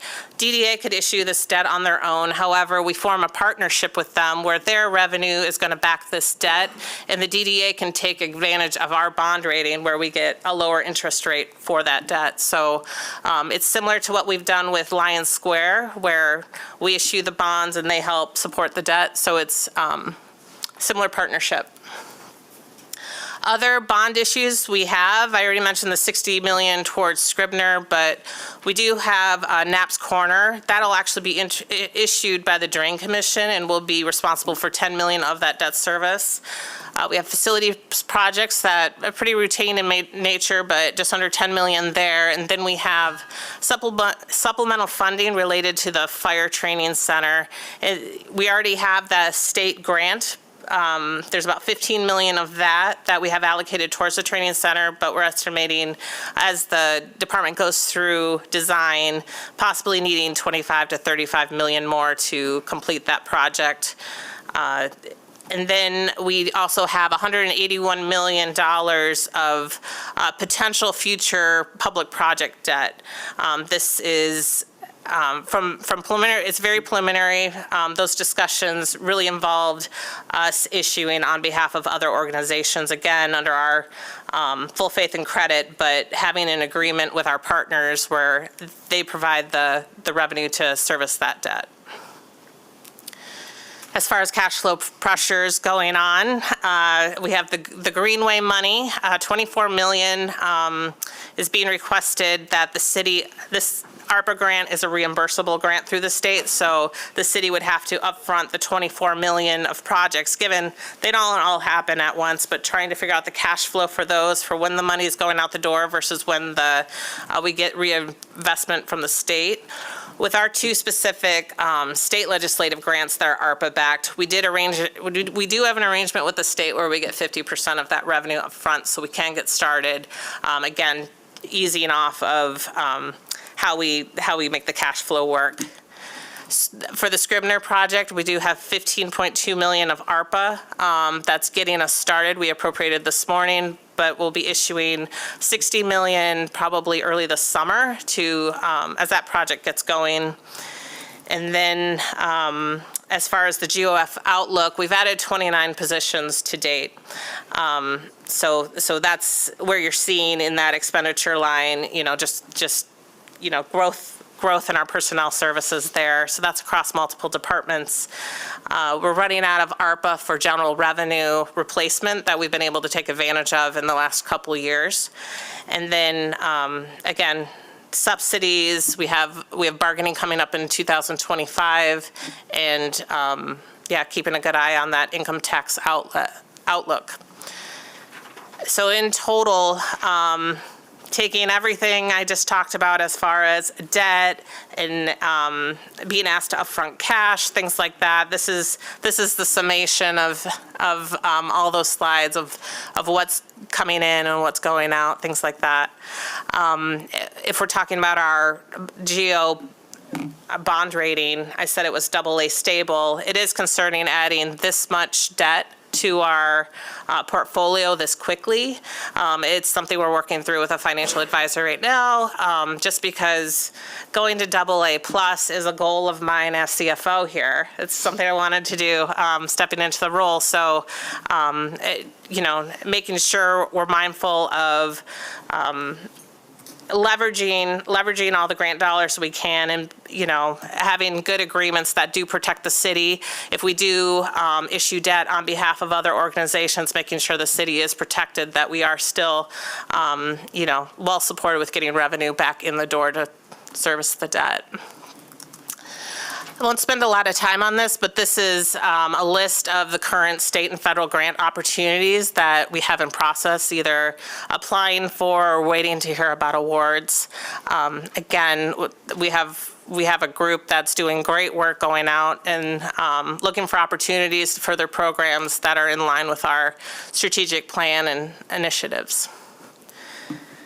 So key takeaways. Again, I would say the main one is this year. It's going to be a couple years of aggressive capital, but as we do increase our debt, we're going to be mindful on our impact to bond rating. Again, the two items this morning was just permission to issue debt. Doesn't mean we're going to. I'm still looking at fund balances and leveraging what cash we can, and so there's that going on. We're in a strong financial position. We have great reserves. And again, this year's just proceed with caution. So that is all I have. All right, so we'll pause here, Mayor, for questions and comments. Yeah, that would be great. I'll get started. So first, thanks so much for this update. A couple things, and then I'll turn to my colleagues. It's interesting that we're cautious about a recession in 2025, 26. I've attended almost every economic outlook event over the last 6 weeks. And what I'm hearing is, we're not really projecting, at least the experts I heard speak, aren't projecting a recession until closer to 2029, 2030, even with a number of potentially concerning issues globally. The outlook, especially for West Michigan, when you look at West Michigan versus the state versus the country, we are in a much stronger position. Yeah, absolutely. And that's one of the reasons that we didn't rein in revenue growth completely. I know a year or two, or was it last year, we started out with the adopted budget at a 0% growth, and like, oh no, that's not happening. It's up to 2, and now we're thinking 4. So for this year, so that's why we didn't press the brakes on growth assumptions or anything like that. It's just, we wanted to temper what was in the outlook with what's going on now. So that's how we ended up at the 4% this year and then 3%. So yeah, I guess I was kind of with you, or we're seeing a lot of positive things in West Michigan, and I feel like every year I'm saying, might be coming, but nobody knows what's going on. So it's been difficult to really get a handle on how to estimate revenue. Yeah. So, yeah. And I appreciate wanting a AA plus bond rating. I know that's been talked about as long as I've been around this table, but and that's important. But to me, what's more important is to invest in assets that will have a huge economic impact and result in more private investment. And we know when you invest in these public-private partnerships, it consistently has a positive impact on growth. So a couple things and observations and questions, and I'll just throw them all out to you and you can respond. One is just an observation. I look at that Knapp's Corner 10 million and it just gets under my skin. I know we need to solve that problem. Obviously, I voted yes around this table to support that. But I do hope that, for large-scale projects like this in the future, we learn from this. People came out in droves during early stages of this development and said, we're concerned about water issues. And I feel like had we paused and really taken a deeper dive, we wouldn't be in the position that we're in today. So hopefully there's a lesson to be learned in that. I'm not going to be around next year when we continue to pay for that. But it's one of those learning experiences that I hope everyone who was involved in that really takes pause and thinks about how do we prevent that from occurring again in our city. And then three other things. One, with the opioid dollars, I'm aware that other communities are using some of their dollars to support mental health co-response, homeless outreach, housing for individuals with severe substance use disorders. So I hope that we're looking really creatively at how those funds can support some of the initiatives that we've already started around this table. With the cannabis dollars, I know those are just general funds, but when I think about some of the priorities and investments we've made, I think it's very much aligned, not just with Cure Violence, which I would support, but also the Third Ward Equity Fund. So as we look at those general dollars, I think those two could be used to support some of our priorities and to continue them moving forward. And then my last thing is a question related to court funding. Again, this is a conversation. I feel like it's Groundhog Day. We have it every single year, and the subsidy continues to grow. Yep. So I'm curious, what our plan is to try to come up with some solutions, whether that's on the revenue side, legislative side, making cuts. I don't know what the answer is, but seeing that growth over time is very concerning. It's getting to the point where it's more than many of our other departments. And so I'm curious if the city and court subcommittee is going to meet, if they're going to take a deeper dive in this, and what our plan is to try to get ahead of that before it reaches $13-14 million. Oh, absolutely. It's concerning, like just the growth since I've been here 9.5 years, seeing it, the trajectory. We'll be meeting with them as part of the Budget 25 discussions. I know that the committee does meet monthly, I believe, Yep. but We have it on the agenda Yep. to talk about court revenue and expenditures, and been looking at several other options, so that is on the horizon. Okay. All right, thank you. Commissioner O'Connor and then Commissioner Knight. I guess while we're talking about the court, I just got to give Gary a hard time for 7 years, and now poor Tanya's in the back now.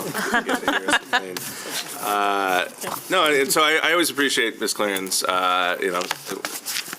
don't take this the wrong way, but you have a conservative nature about your projections, and I appreciate that. And so if I look at the trajectory of the last 4 years of court funding, they were all over $6 million, and then in 2024, we're only projecting $6 million, and then there's a $3 million jump in FY25. So to me, $6 million subsidy this year, while it's a line item in the budget, seems like we're probably not going to land on that, given the lack of ARPA dollars and other subsidies. So I can answer that. Last year, we did I believe it was a full $3 million budget amendment, anticipating needing the money this year. So we did load a little bit into that budget amendment last spring when we did the budget amendment, so we wouldn't have to come back this year. And again, leveraging that ARPA funding. So I believe they should get by till June 30 without needing a budget amendment. Okay, thank you.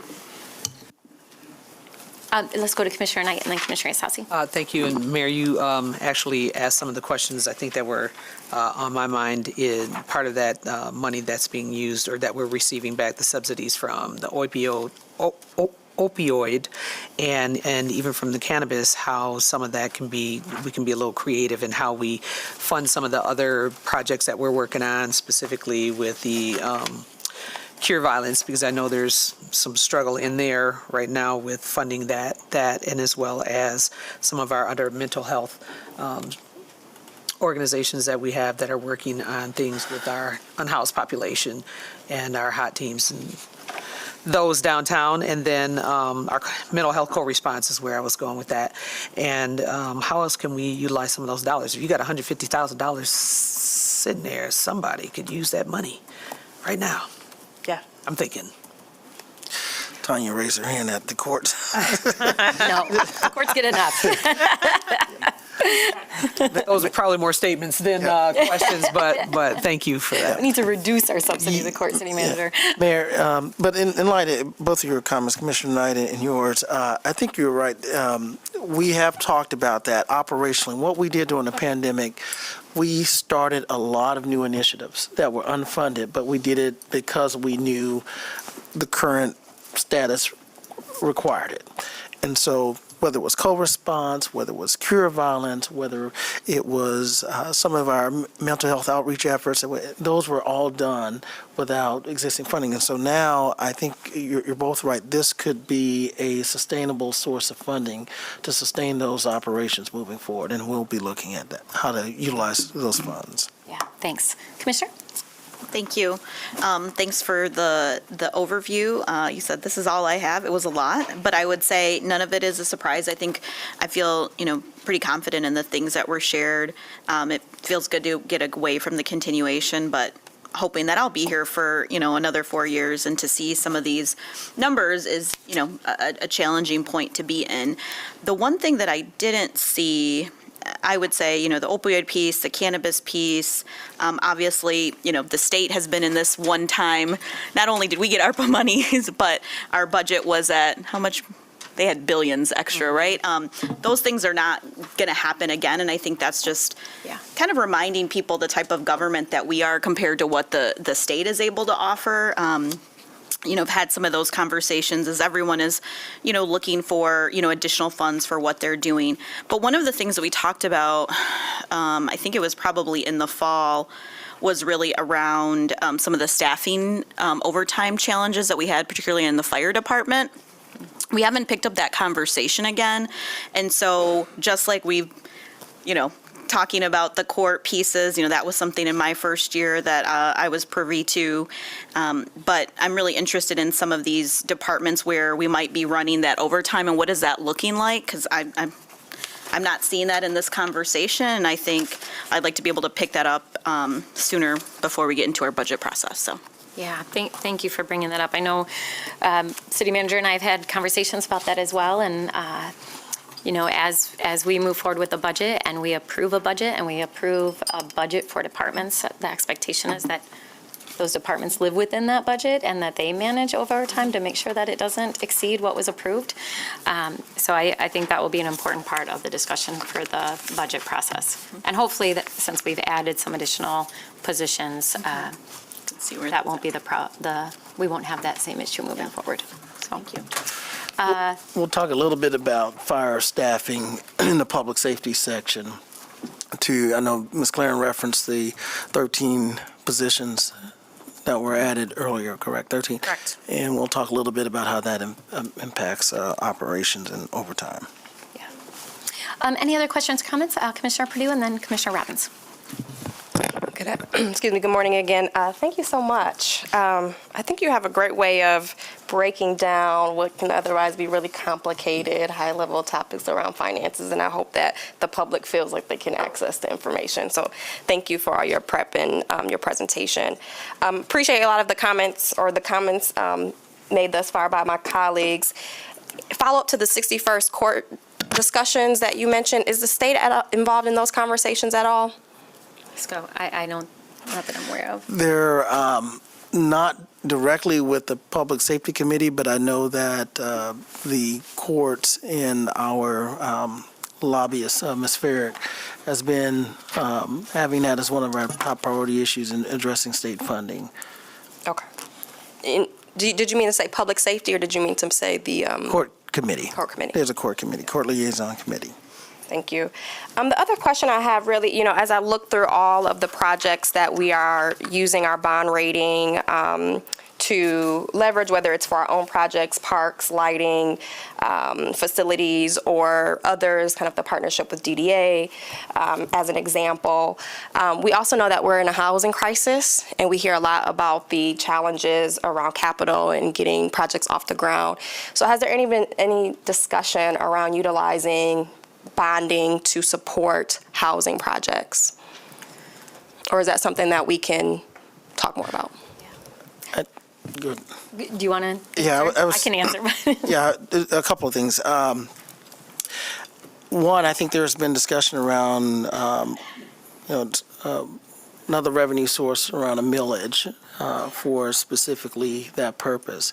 But my understanding in terms of general operating fund, it is not permissive for us to use revenues from general operating fund to bond for housing because it doesn't have a public benefit. So it would have to be a specifically dedicated financial resource for that to happen that would not be backed up by the general operating fund. Yeah, there wouldn't be the revenue. I think that'd be very difficult. But with that being said, Commissioner, there are conversations right now with our Grand Rapids Housing Commission and their ability and authority to bond. So I think there's opportunity as we look at our partnerships. And then obviously the county has the revolving fund that they set up. I think there's an opportunity to partner with them as well. So I think through these partnership conversations, we could look at what does that potentially look like, even though it wouldn't be us doing that bonding. Mm-hmm. Okay. I think we should circle back to that. I will be interested in exploring that further. And I hear what you're saying about restrictions. And I'm glad that we're leveraging partnerships. That's what we need to do. And I wonder how we might utilize our position in a more bold way to support our needs around housing, because there's many. So that's my only other additional comment, something that hadn't been mentioned thus far. Thank you. Yeah, thanks, Commissioner. Commissioner Robbins? Yeah, thanks, Mayor. Just one quick question, kind of jumping back to the net operating revenue. Excuse me, Lime. I appreciate the comment, that obviously being in a net negative position when it comes to spending and expenditures isn't good, but also having too much cash obviously isn't always the most advantageous position to be into. And I recognize that, from year to year, depending on capital expenditures for big projects, it's not always going to be, positive. But just looking toward, the long-term projection, hopefully myself, as my colleague mentioned, being around this table for longer, having to be a commissioner at that point, making some decisions about how to fix that is a little concerning to me as well. But maybe you could speak to, I guess, what our tentative game plan is to sort of address that over time. And then also, in terms of the percentage of expenditure, is there a best practice? I can't remember if there's a charter component to that, Sure. But if you could maybe share what best practice is in terms of what we target that fund to be as a percentage of our expenditures. Sure. So we have a city policy that we want to keep it above 15%, or 15% is the watermark line. We want to be above that. So I believe it was by 2028, we drop below it in this forecast. One of the things we do is, we did do some adjustments to our revenue assumptions for this update, but we'll have more time, 2 more months before I come see you again, where we'll sharpen that picture, as well as get a better handle on what is in those expenditures that are causing the upward pressure. And but in general, things we would do as part of the budget process is prioritize expenditures. What programs are we going to run? Are they effective? Are they not? Things like that. But I do expect to learn more about revenue in the next few months. So I don't want to oversteer the ship. We talked about that when we went through COVID. We had the advantage of having great reserves, strong fiscal policies that put us in a wait and see. I think for fiscal year 25, we're still in that boat. But if we do see a contraction of our revenues, then next year at this time we'll be talking more about, okay, what should we be prioritizing over another program, things like that. So. Yeah, and I too appreciate the tentative approach to our city's budget. I think I'd much rather it be that way than the opposite. But I think it is just, in my mind, would be a wise approach to, we've made some really cool and important investments in helping our community, but it's just on my mind to think about, what the role of the city is in a community based on the responsibilities stated in the charter and how our budget supports that. So just kind of on my mind that I thought I would mention. Mayor, Go ahead, City Manager. I just want to put in perspective for the commission. So our outlook is based on the assumption of a continuation of current services. And then, as the CFO said, expected revenues and expenditures and some long-term capital looks. Obviously, the 5-year outlook is not binding, and so as we propose each annual budget, adjustments will be made to make sure that we stay at our fund balance policy. So when we get to some of those future budgets, decisions will be made about what service levels do we want to be at and what services to continue, as well as other programs that we may have to revisit, grant programs that we were able to benefit from that we may have the responsibility to assume. Policy decisions will be made whether or not those programs will need to be continued. And I think that's a good point, Commissioner. You know, having been around this table for a long time, you know, needs change, right? Like there are services and programs that we're offering today, and the needs of our community may be very different 2 or 3 years from now. Like I think of the recession in 2008, and we shifted a ton of money into foreclosure prevention. That's not where we are today when it comes to our housing needs, right? So, you know, I do appreciate that we have the 5-year outlook.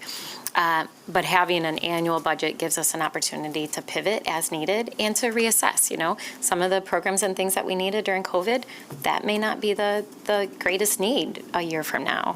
I mean, we're still moving our way out of some of the residual impact of COVID, but so that I think is the nice thing about how we budget, is that we are looking long-term, but we also know that it gives us a chance to make changes annually. Yeah, I appreciate that. And I too think that West Michigan and our city will outperform the state and the nation. I don't share in the fears of, you know, a crazy recession or anything, but more so just curious on our approach when we see numbers like this, how we kind of bridge the gap and at least somewhat course correct the ship to prevent from not ending up in a situation like that. Sure. And that vein of thought, I'll also add, since it might have been before your tenure as a commissioner, is we do have another key financial policy of the Budget Stabilization Fund, which is 10% of our general fund spending. When we have, deficits we keep very good eye on, but same with when we have surpluses, because then we have an opportunity to contribute towards that Budget Stabilization Fund, which this body has done. Coming out of COVID, we had a surplus and we got us back up to policy level. I believe we have a little bit over 17 million in there. So it's, you know, knowing we have that reserve as well that we didn't even talk about today. So again, the wait and see approach is frustrating because, oh my gosh, it looks scary, but you know, I expect to scrub a lot more in the next couple months. Thank you. And fortunately, we're in a better position with our fund balance and budget stabilization, and those did not exist when we had our last recession. And so I do think financially the city's in a much better position than it was, again, learning from our past and being more prepared. So, all right, Commissioners, with that, I think we'll go ahead and move on to key item update on priorities. City Manager, you want to take it from here? Sure. So if I'll get a little assistance from someone to advance the slides. So we'll move forward. Thank you. To the next section, we'll cover governmental excellence, economic prosperity, and engage and connected. Then we'll take a pause. As you'll see, these are the key focus areas for fiscal year 24. Have been prioritized in the current year budget. I won't spend a lot of time on that. You see the focus areas and the topics. Then if you'll advance to the next slide. Next slide, please. Thank you. Those were the focus areas that we agreed upon for the upcoming year at the City Commission retreat, and that will be the basis for our budget development moving forward. But what I'd like to do now is to give a current update relative to organizational performance, and we'll start with Mr. Matthews on governmental excellence. Thank you, City Manager. So when we take a look at governmental excellence, just wanted to highlight kind of some of the core areas that we've been focusing on. So this slide you'll see is really focused on progression and transformation on the human resources side. We've had a fairly large turnover in terms of the leadership, but at the same time, we've continued to make progress when we talk about employee wellness, when we talk about improvements to our benefits program, including our transgender care. We've also been taking a look at the processes that we have in place to be able to make sure that we're being as effective and efficient as we can. So you'll see there, looking at our work processes on recruitment and selection, we were actually able to realize almost $150,000 in savings just by looking at the supportive software tools that we had and reevaluating what it was that we needed and were actually using. Leaning back in to leadership development, that's something that we had launched really pre-pandemic and haven't had an opportunity to recenter that discussion, so you'll see that on here as well. And then, of course, the compensation and classification study, which you had a conversation about at Fiscal just this morning. This next slide really focuses on systems. We've talked about our ERP conversion process. We're going to see some impacts of that in this year. Our facilities master plan. We took a deep look at our contract with GRTV in terms of public access.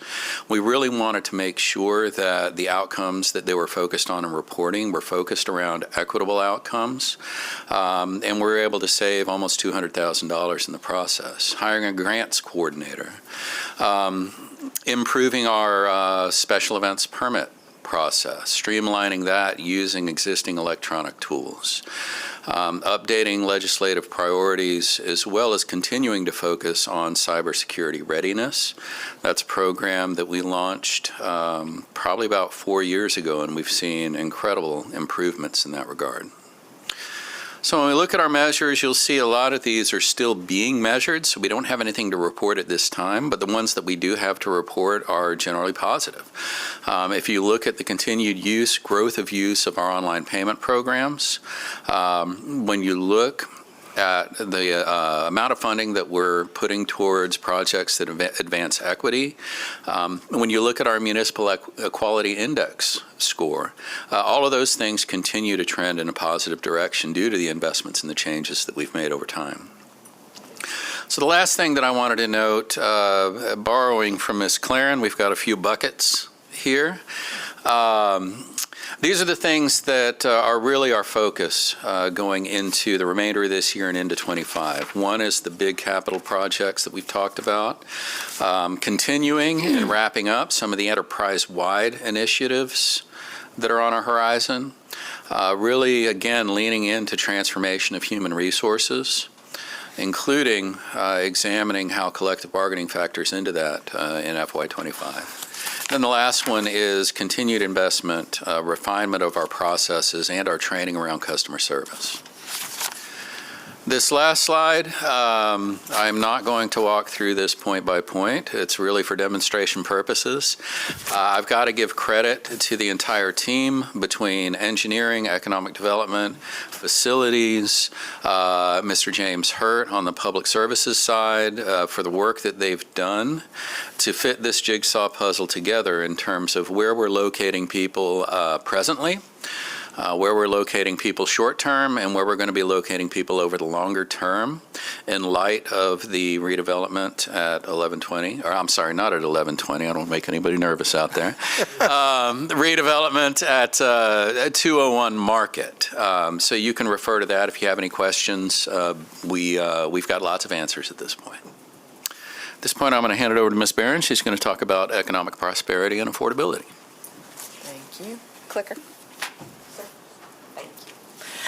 Just a quick update before I get into the Midyear slides. If you recall, at the end of last calendar year, the Commission approved a handful of positions across 4 departments to support a lot of work that was coming through and focused on this particular strategic priority, and we are well underway. Some positions have been hired, and as we speak, many of those today are being interviewed. So you'll see people in and out for interviews today as well.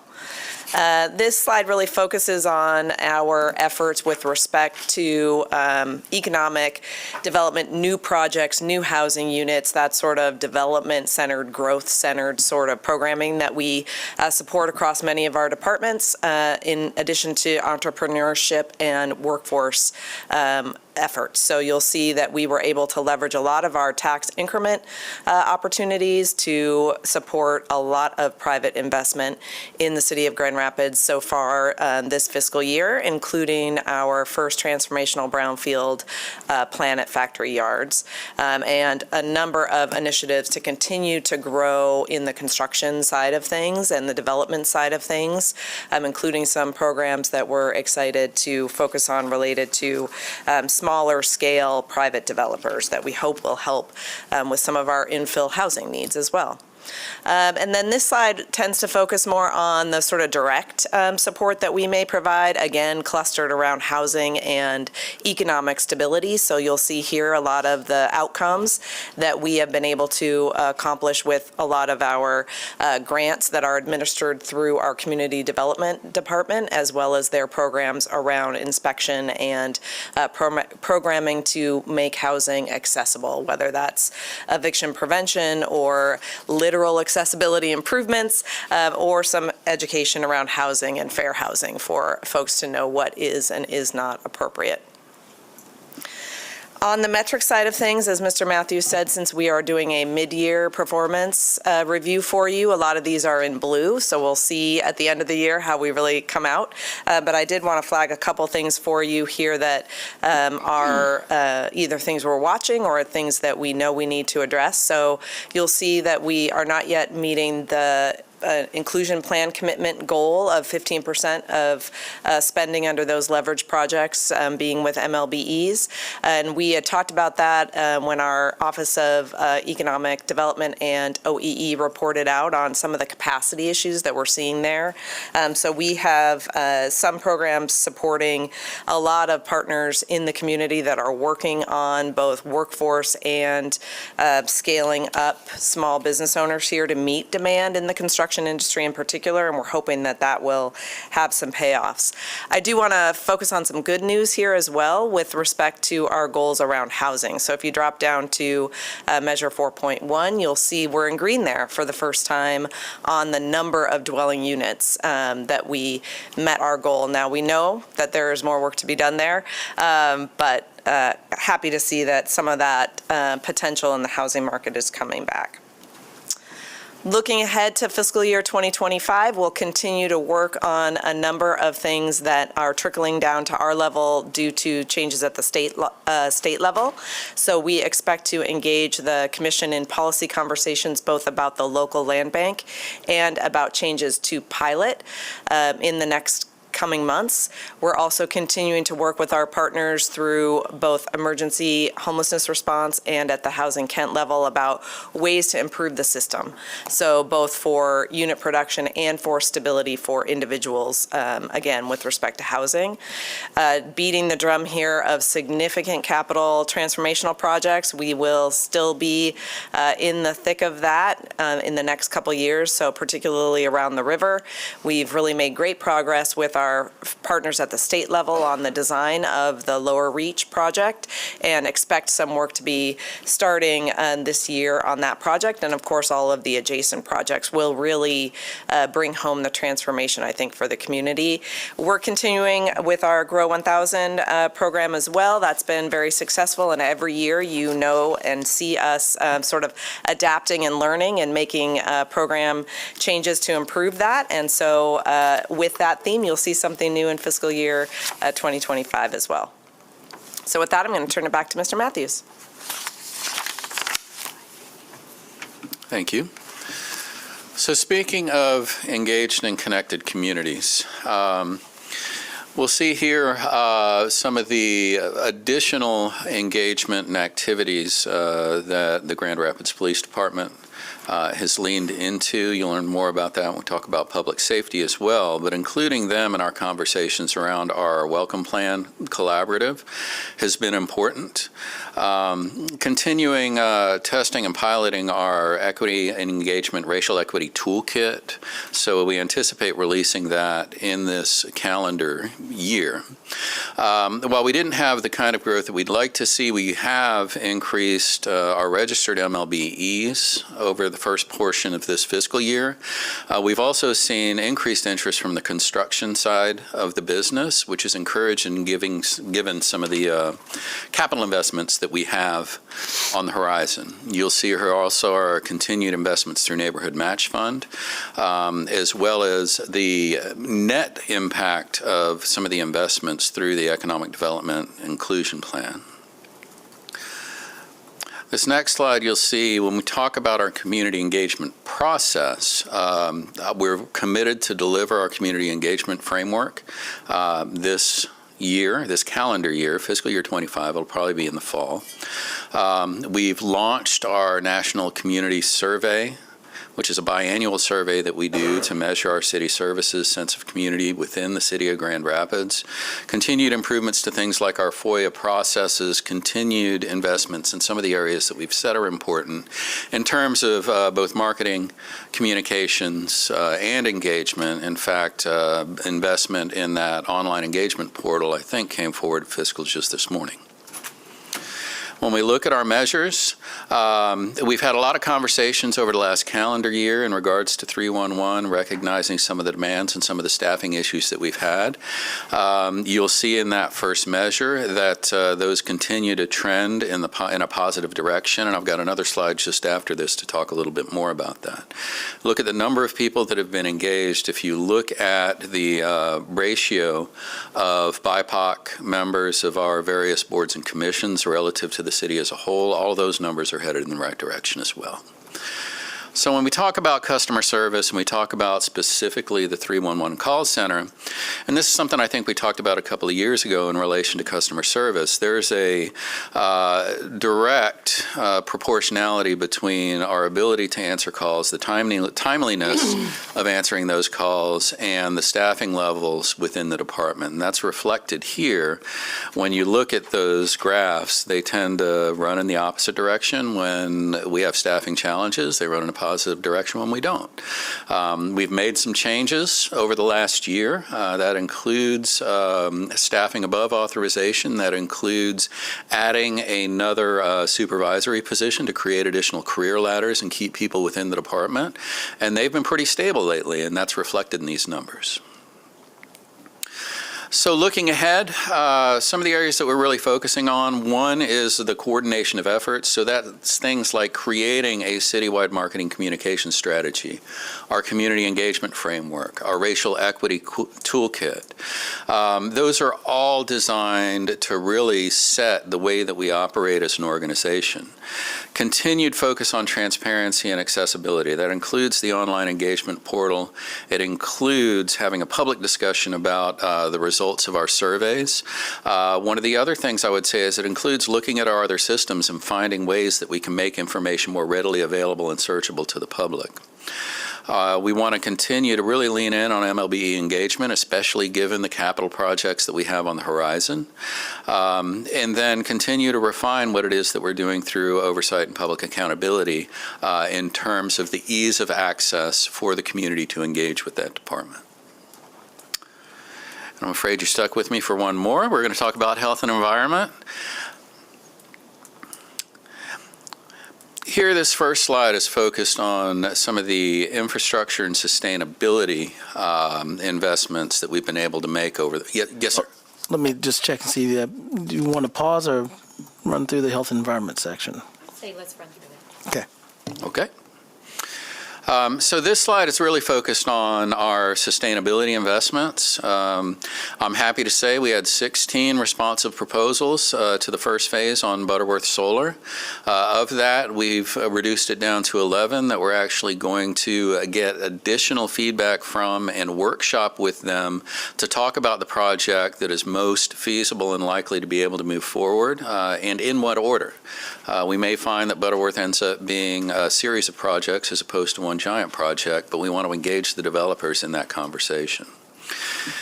Just a couple of weeks ago, we announced we completed our greenhouse gas inventory, and then you'll see some of the efforts, collaborative efforts that sustainability has done in terms of the community master plan, in terms of our work on a residential home retrofit pilot EH0, working with our climate action teams to define potential policy changes that we can make across all three major sectors, the recycling partnership with the Grand Rapids, Housing Commission, and then one of the investments that we've made just over this first portion of the year, the fully electric street sweepers. Here we look at some of the infrastructure, focus on the replacement of lead service lines. We just released our RFP for Third Ward lead water filter distribution and education. That's really to focus on what the risks are on the other side of the meter, inside of people's homes. Continuing to identify hazards through community developments, lead hazard program. And then continuing not just to invest in, but refine some of our processes, both at the biodigester, our stormwater programs, the water and materials management. Then here we're focused on parks and outdoors, continuing our renovation programs. We've had a great year with the gear library.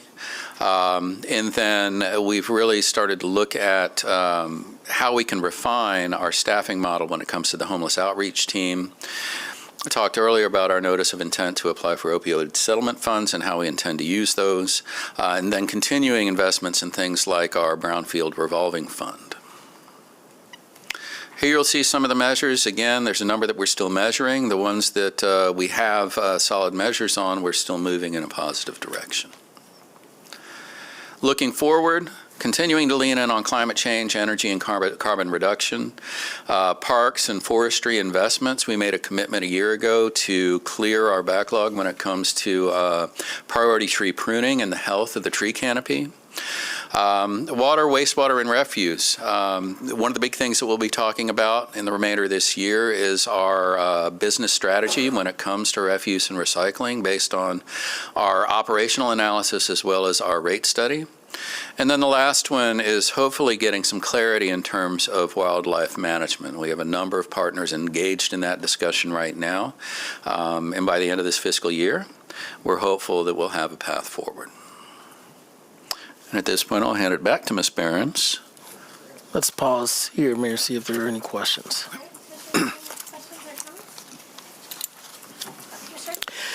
Just one that always tends to stick close to home for me is the work we're doing with our MLBEs in the community. And I know there have been discussions in the past about how do we hold some of our partners more accountable to the reporting, and then in the number of MLBEs, how many of them are actually being used, the ones that are registered, even though we've registered more, how many of them are actually being utilized, and how is that accountability piece moving forward with people who don't feel that they necessarily have to use them, right? Because what I've seen is that some of the same contractors are used for all of the same jobs. And if we're doing that, then we're really not utilizing that program the way it needs to be and being equitable with small businesses trying to get some of the business or work that's out there in the community.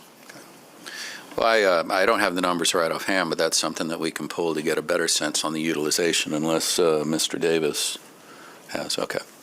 We'll see if we can pull that for you for, maybe that's something that we have a future conversation about.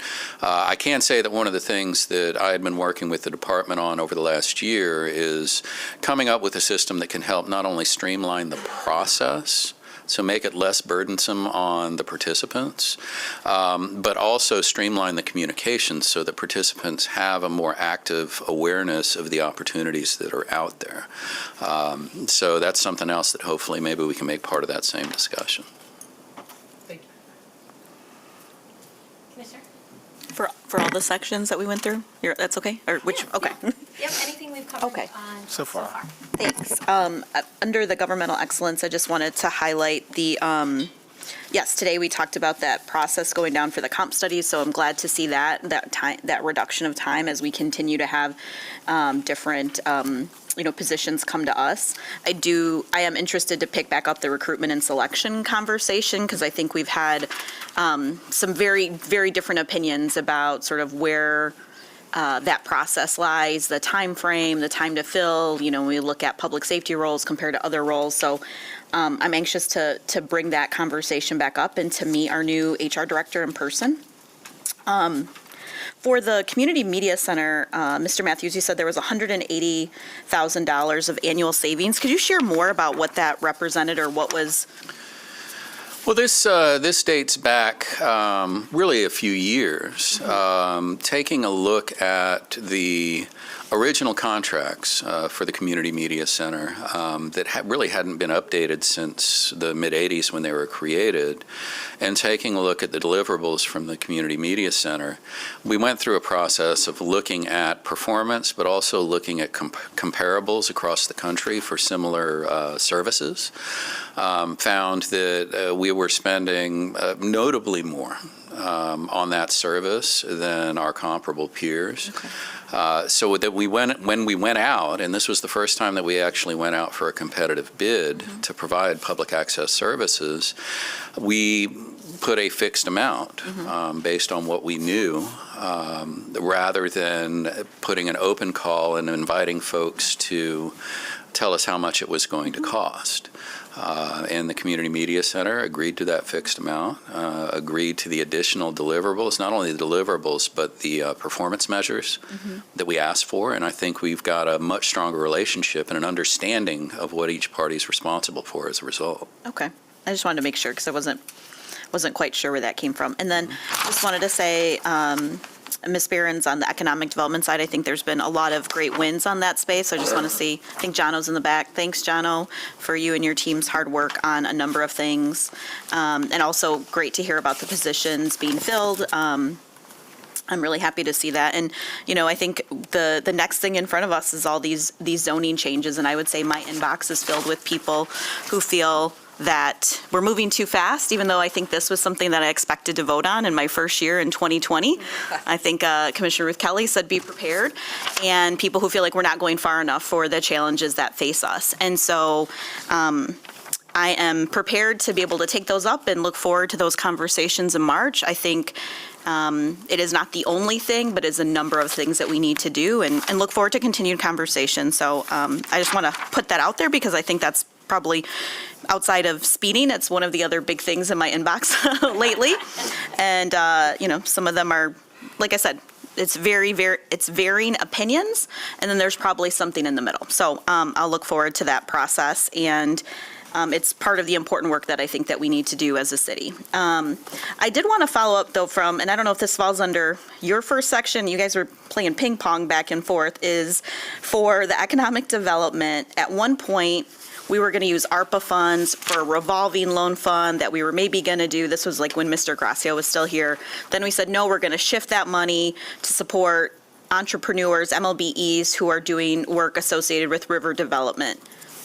Where are we at on that? Where did we land? Yep, so the last conversation we had with the commission about that is to dedicate those monies, which was $1.5 million, to an opportunity specifically with respect to the Scribner project. So we are currently working with Clark, who is our construction manager there, to come up with ways to use those funds to support specific MLBE opportunities at Scribner. Okay. And we'll But that is report ARPA, out so more. that needs to be spent by 2026. Yes. Okay. Yep.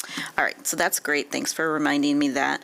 I think on the customer service, that continues to be, I think after our October event, we were able to have some conversations. I think there's been some adjustments, and, I think not not only just reporting, but providing some context of what the challenge is. I also appreciate, I know it's up to all of us, but what really makes sense for us to follow up on, what makes sense, I'm not going to be able to go out there and tip. I know and really to those watching, we've had, in a number of areas, we're not immune to the challenges of having to hire new individuals. I know that was certainly the case with a couple of calls into the office. So I think this is an area to continue to look at. I feel like, how is technology going to drive this more and more? And then the last thing I will say is really under the FOIA piece. We haven't had a FOIA complaint come to us, but I do think that continued investment. That's just, dang it. It's like when you say bagel on the West Wing. And so, but continuing to make sure that individuals, I think that is a part of our community engagement as well. And just want to say thanks to especially folks like Connor who have been involved with making sure that people get follow-up and connection points, and also help to maybe discern what is the right path of information. So just wanted to mention those two things. And yeah, like I said, I'll look forward to a variety of these discussions, but March is going to come quickly for a number of these discussions around zoning. So thanks. Yeah. Thanks.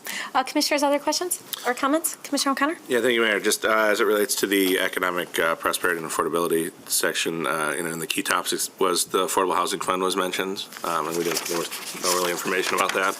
And I guess I just kind of hoping for an update on that. I know that, obviously we got some assets that are going to be unloaded soon, and there were some commitments considered about where some of those funds go. But I think one of the underlying, rationale we had when we set that up was that we were going to create the private fund to be held by the community foundation with the expectation and understanding that they were going to go raise some private dollars and some philanthropic dollars to help support those initiatives, and I'm not sure that's the case. So I think before we take the asset that we're going to unload and have some cash from that, and before we go make an investment, I want to know that there's a sustainability plan and what efforts have been made to raise some additional funds and all those things, because if that's not happening, then I'm not going to be comfortable turning over those dollars to something that I don't think is a sustainable enterprise, and I think it would be wise of us to potentially shift course on how we use those dollars to make investments in housing outcomes. So the board had a strategic planning retreat in the fall of last year, definitely high on their priority list, was thinking about ways to grow the fund.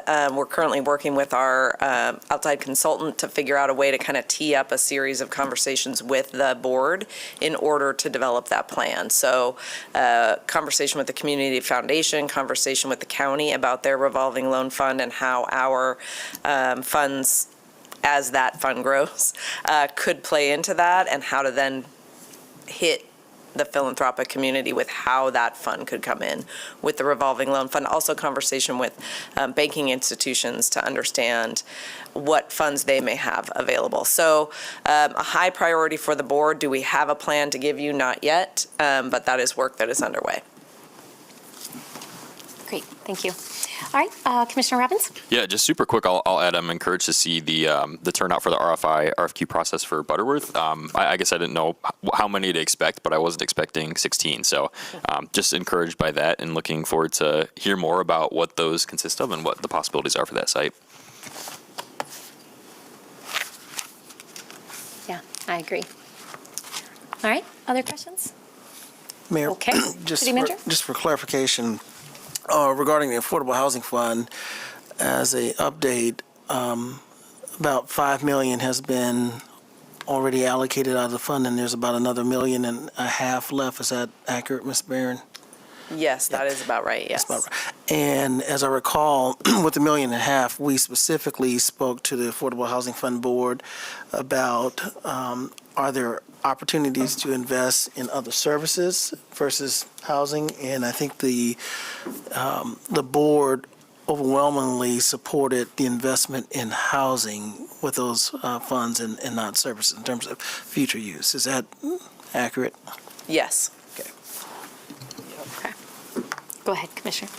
And again, I know we already went through a significant tranche of those previously committed dollars, which I think went to do good things. So I'm not mad about the work. I'm mad about, or I'm concerned about the sustainability of the fund in and of itself. That's if it's just we're going to sell some assets to do good things with, and then we're going to take on bond obligation for a future city project, and then we could have taken those proceeds and had less burden to taxpayers moving forward, and we're just going to spend those on a one-time outcome for a very minuscule amount of additional units in Grand Rapids, then the value proposition to me doesn't make sense. So if there's a play to be able to grow that fund to something where the corpus can produce enough interest to have positive outcomes, that's one conversation. But if this is just one-time dollars in and out that could have been limiting our future obligation for, bond obligation, then that's a different conversation. So.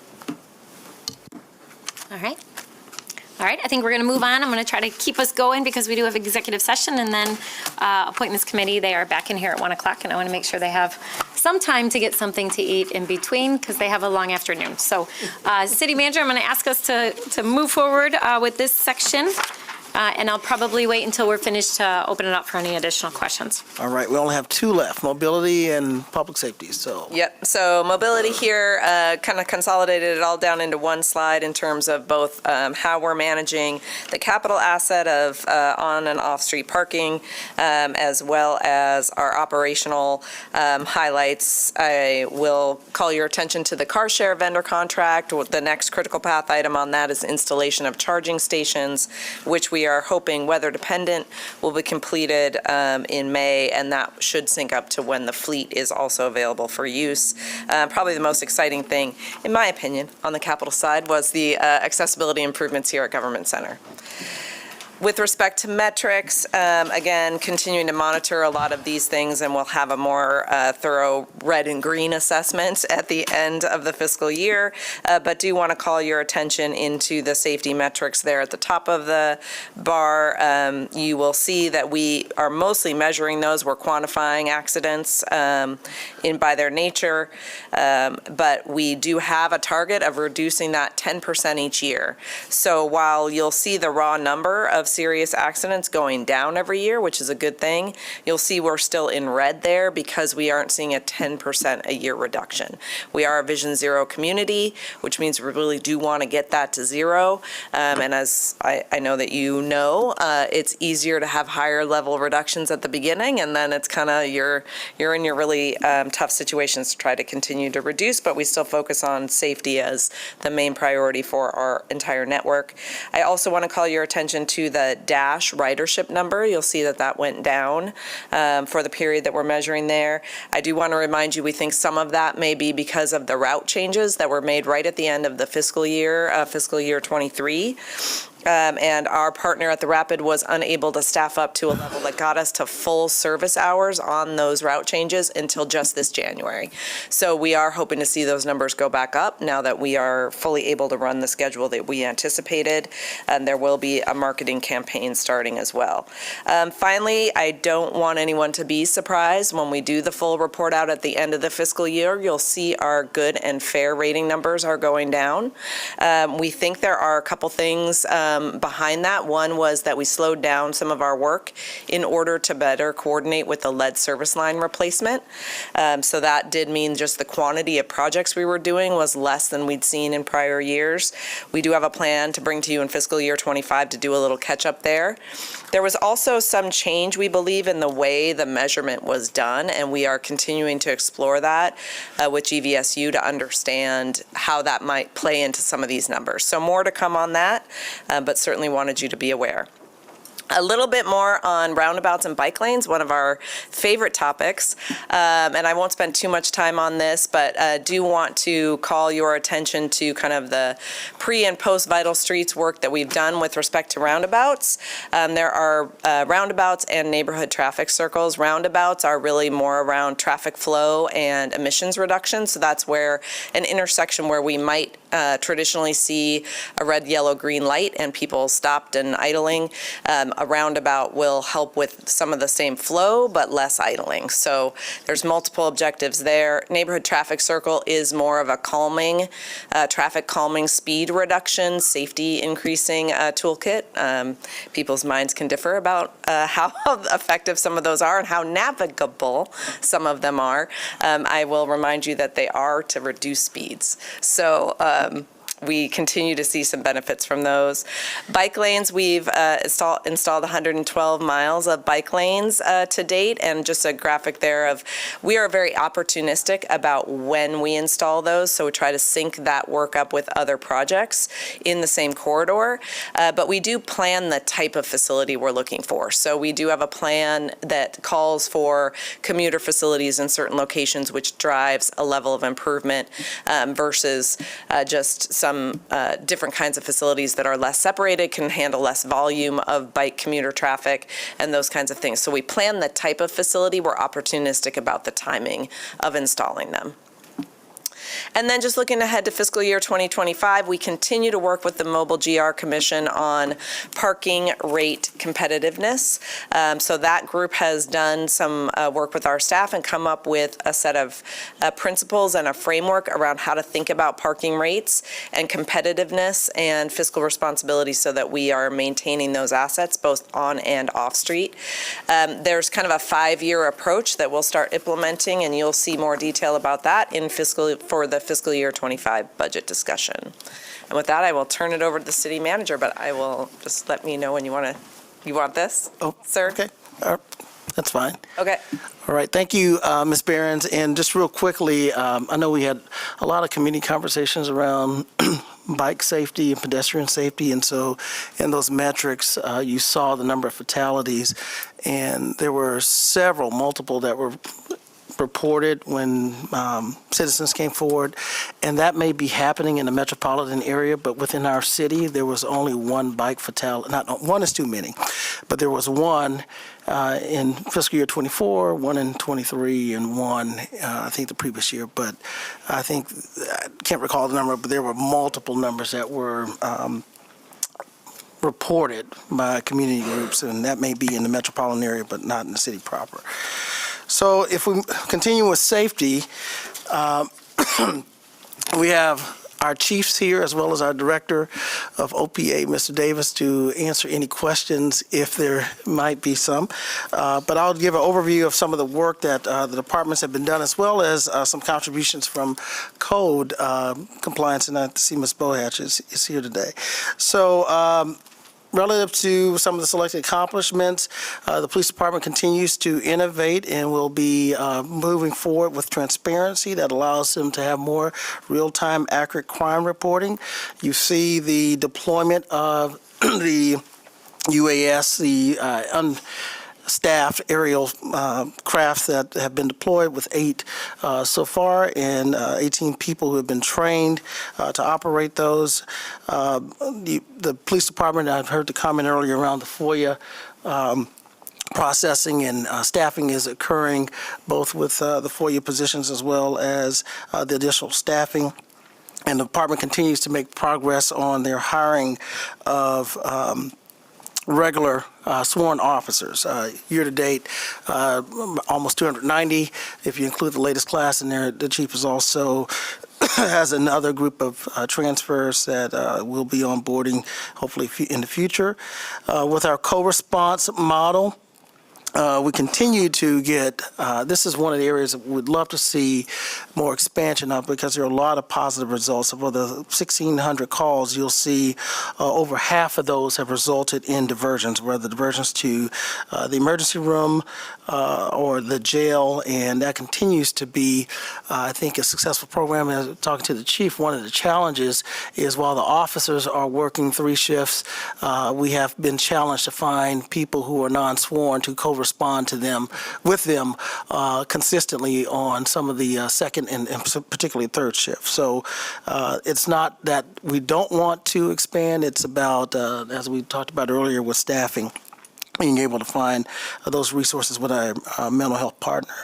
You'll see the continued improvement in transparency and accountability with the Axon contract, the body cameras, that has resulted in a longer battery life of the camera, as well as some improvements that have been made, particularly with to prevent the camera shutting off, as well as things that will deactivate the taser in the event that there is a struggle and the taser has been taken away from the office. And the chief was sharing that with me. I think that's one of the best practices now, and I'm glad that we were part of the early adopter of that practice. Next slide. You see the discussion of our highlights regarding the fire department. I was privileged to see this class that has just been hired. It's one of the most diverse classes that we've had, and we have recently graduated last week. I think it was the graduation ceremony, so hopefully they will be out on the streets early, and the more firefighters that we can staff, the more it will reduce the overtime budget. I heard the conversation earlier and am continuing to work with our fire chief and our CFO to ensure that we continue to make progress in reducing the amount of overtime. The chief has told me we'll see the real reduction in the next fiscal year, but we're also going to try to manage for slight reduction in this fiscal year to make sure that the problem doesn't continue to grow. We're very pleased to, and I'll report on this a little bit more, but the $35 million from the state of Michigan to build the 2 fire stations will help us completely fund those projects, and we'll have about $15 million of that left over to fund the training center, and we'll talk a little bit about that, and we have some preliminary designs that the fire chief has included, and with your recent approval, we are now up to speed in our adoption of the 2021 International Fire Code and continue to make improvements there. Next slide. In terms of emergency management, really proud of the office that we have stood up and continue to do assessment in terms of mitigation and prevention. The volunteer program that we've engaged our community members. We've had 16 people in the first class of the community emergency response team. And during the recent activation of the EOC, I was able to spend a lot of time in the EOC and see the improvement to the facilities that were made as a part of the grant that we received. And so we're very pleased with the Emergency Management Office and the way it's being managed. Next slide. In reference to some of the accomplishments of our Office of Public Accountability, we continue to focus on the expansion of the Clean Slate program. Over 175 applications have been filed so far. I've been to expungement fairs where we've had over 400 people in attendance, the lines wrapped around the building, and we left that event knowing that it's not something we can do episodically, and really have tried to focus on staffing to do it ongoing. And I think Mr. Davis has allocated or reorganized to allow staff to have a continuous support of that effort. A couple other things, the community informed training that's in collaboration with the police department has been deployed. We've had 7 submissions and 2 have been identified for funding, working with our deaf neighbors and more mental health advocacy. And so OPA, community members and the police department will be working on the implementation of those trainings that have been informed by community need. You'll see some of the other accomplishments around the implementation of the surveillance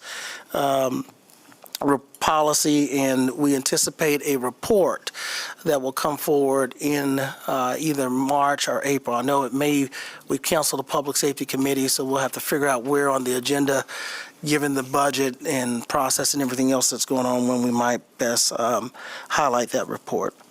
And then lastly, the expansion of cure violence into the second and first ward. Additional accomplishments you'll see as those of you who took the public safety tour with us saw how we holistically have been viewing safety, both from police, fire, code compliance, as well as our assisting people who have been unhoused. You'll see that 1,472 residents receive public safety information. That's from the neighborhood perspective, as well as 532 home or public spaces have been improved, and over 1,800 residential rental properties who were certified with compliance. I won't go through a lot of the metrics or details. You'll see them before them in terms of our metrics regarding crimes against persons, which is down year to date, as well as we're very fortunate, and I hate to get too, well, we are very fortunate this year to not have any homicides. And in the past, I know, but we're going to speak positively. We're going to be positive about this, and we thank our community members and all of those others who are really beginning to partner with community-based organizations, police department, keeping our community safe. You'll see some of the other areas in terms of the response times for when there are violent crimes, especially shootings in progress. And those seem to still be within our target. And you'll see the number of outreach for the homeless outreach team, number of contacts have been made, over 3,000 year to date. Next slide. And I think Ms. Behrens did an excellent job last week in responding to questions regarding the enforcement of the ordinance and confirming that there have been no arrests that have been made based on some of the recent ordinances that have been passed. You'll see the dispatch call response, and I'm very pleased with that. I know there are a lot of jurisdictions around the country that are really, really struggling with just answering calls for service and staffing their dispatch. So I want to thank those persons in our dispatch unit that really help us to make sure that we're able to respond to calls when they're really critical incidents. And lastly, in terms of accountability, number of complaints that have been made against fire personnel, police personnel, the percentage that have been number sustained and percentage have sustained, we continue to monitor those. And I'll move forward to the next slide. With closing out with the design, you'll see preliminary preview of the Kendall Fire Station. Very moderately designed here. This is not the Taj Mahal of fire departments, fire stations. The chief is on the way of some preliminary, along with our engineering department, some preliminary design and we think demolition will occur this spring on the site. We were able to drive by there the other day, take a look at it, and we'll be getting some feedback from community members in terms of providing feedback into the design and what other things could be on the property. Potentially, we could have some green space there on the property or near the property. And what will require us to have a more intentional discussion is about the staffing. Unlike the Vision Fire Station where we're transferring staff, this fire station will require future staffing and about 12 employees. And so we'll be planning and having those conversations in the budget process. Next slide. And you'll see again, the good news on Kendall, fully funded from the state grant. We're very appreciative to our partners from the state providing that, as well as the Division Fire Station, which is another $12 million,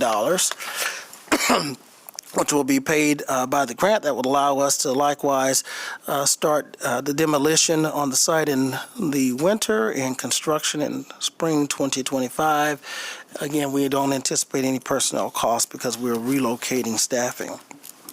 And then lastly, what will require more conversation is as we continue to relocate and redesign our training center. So if you take the $20 million that's used to construct the other two fire stations, the balance is about $15 million. From the state, we had anticipated $5 million from our capital budget. And so early estimates, this is not final, is somewhere in the neighborhood of $50 million, and we're still evaluating that and value engineering. So, but those are some things that we'll be working through to see if we can possibly phase the development and construction of the training center versus implementing or building the entire center all at once. Next slide. And I will pause here to see what questions you might have. All right, thank you, City Manager and DC Behrens. Really good information. I appreciate the level of detail and the updates. I don't have any questions. Commissioners, any questions or comments? Thank you. All right, all right. I think we are good then. I will go ahead and close our committee of the whole. Commissioners, if you would proceed quickly down to the law library for executive session, and that should provide us with enough time to have a break between executive session and when the appointments committee will be back up here at 1 o'clock. All right, thanks.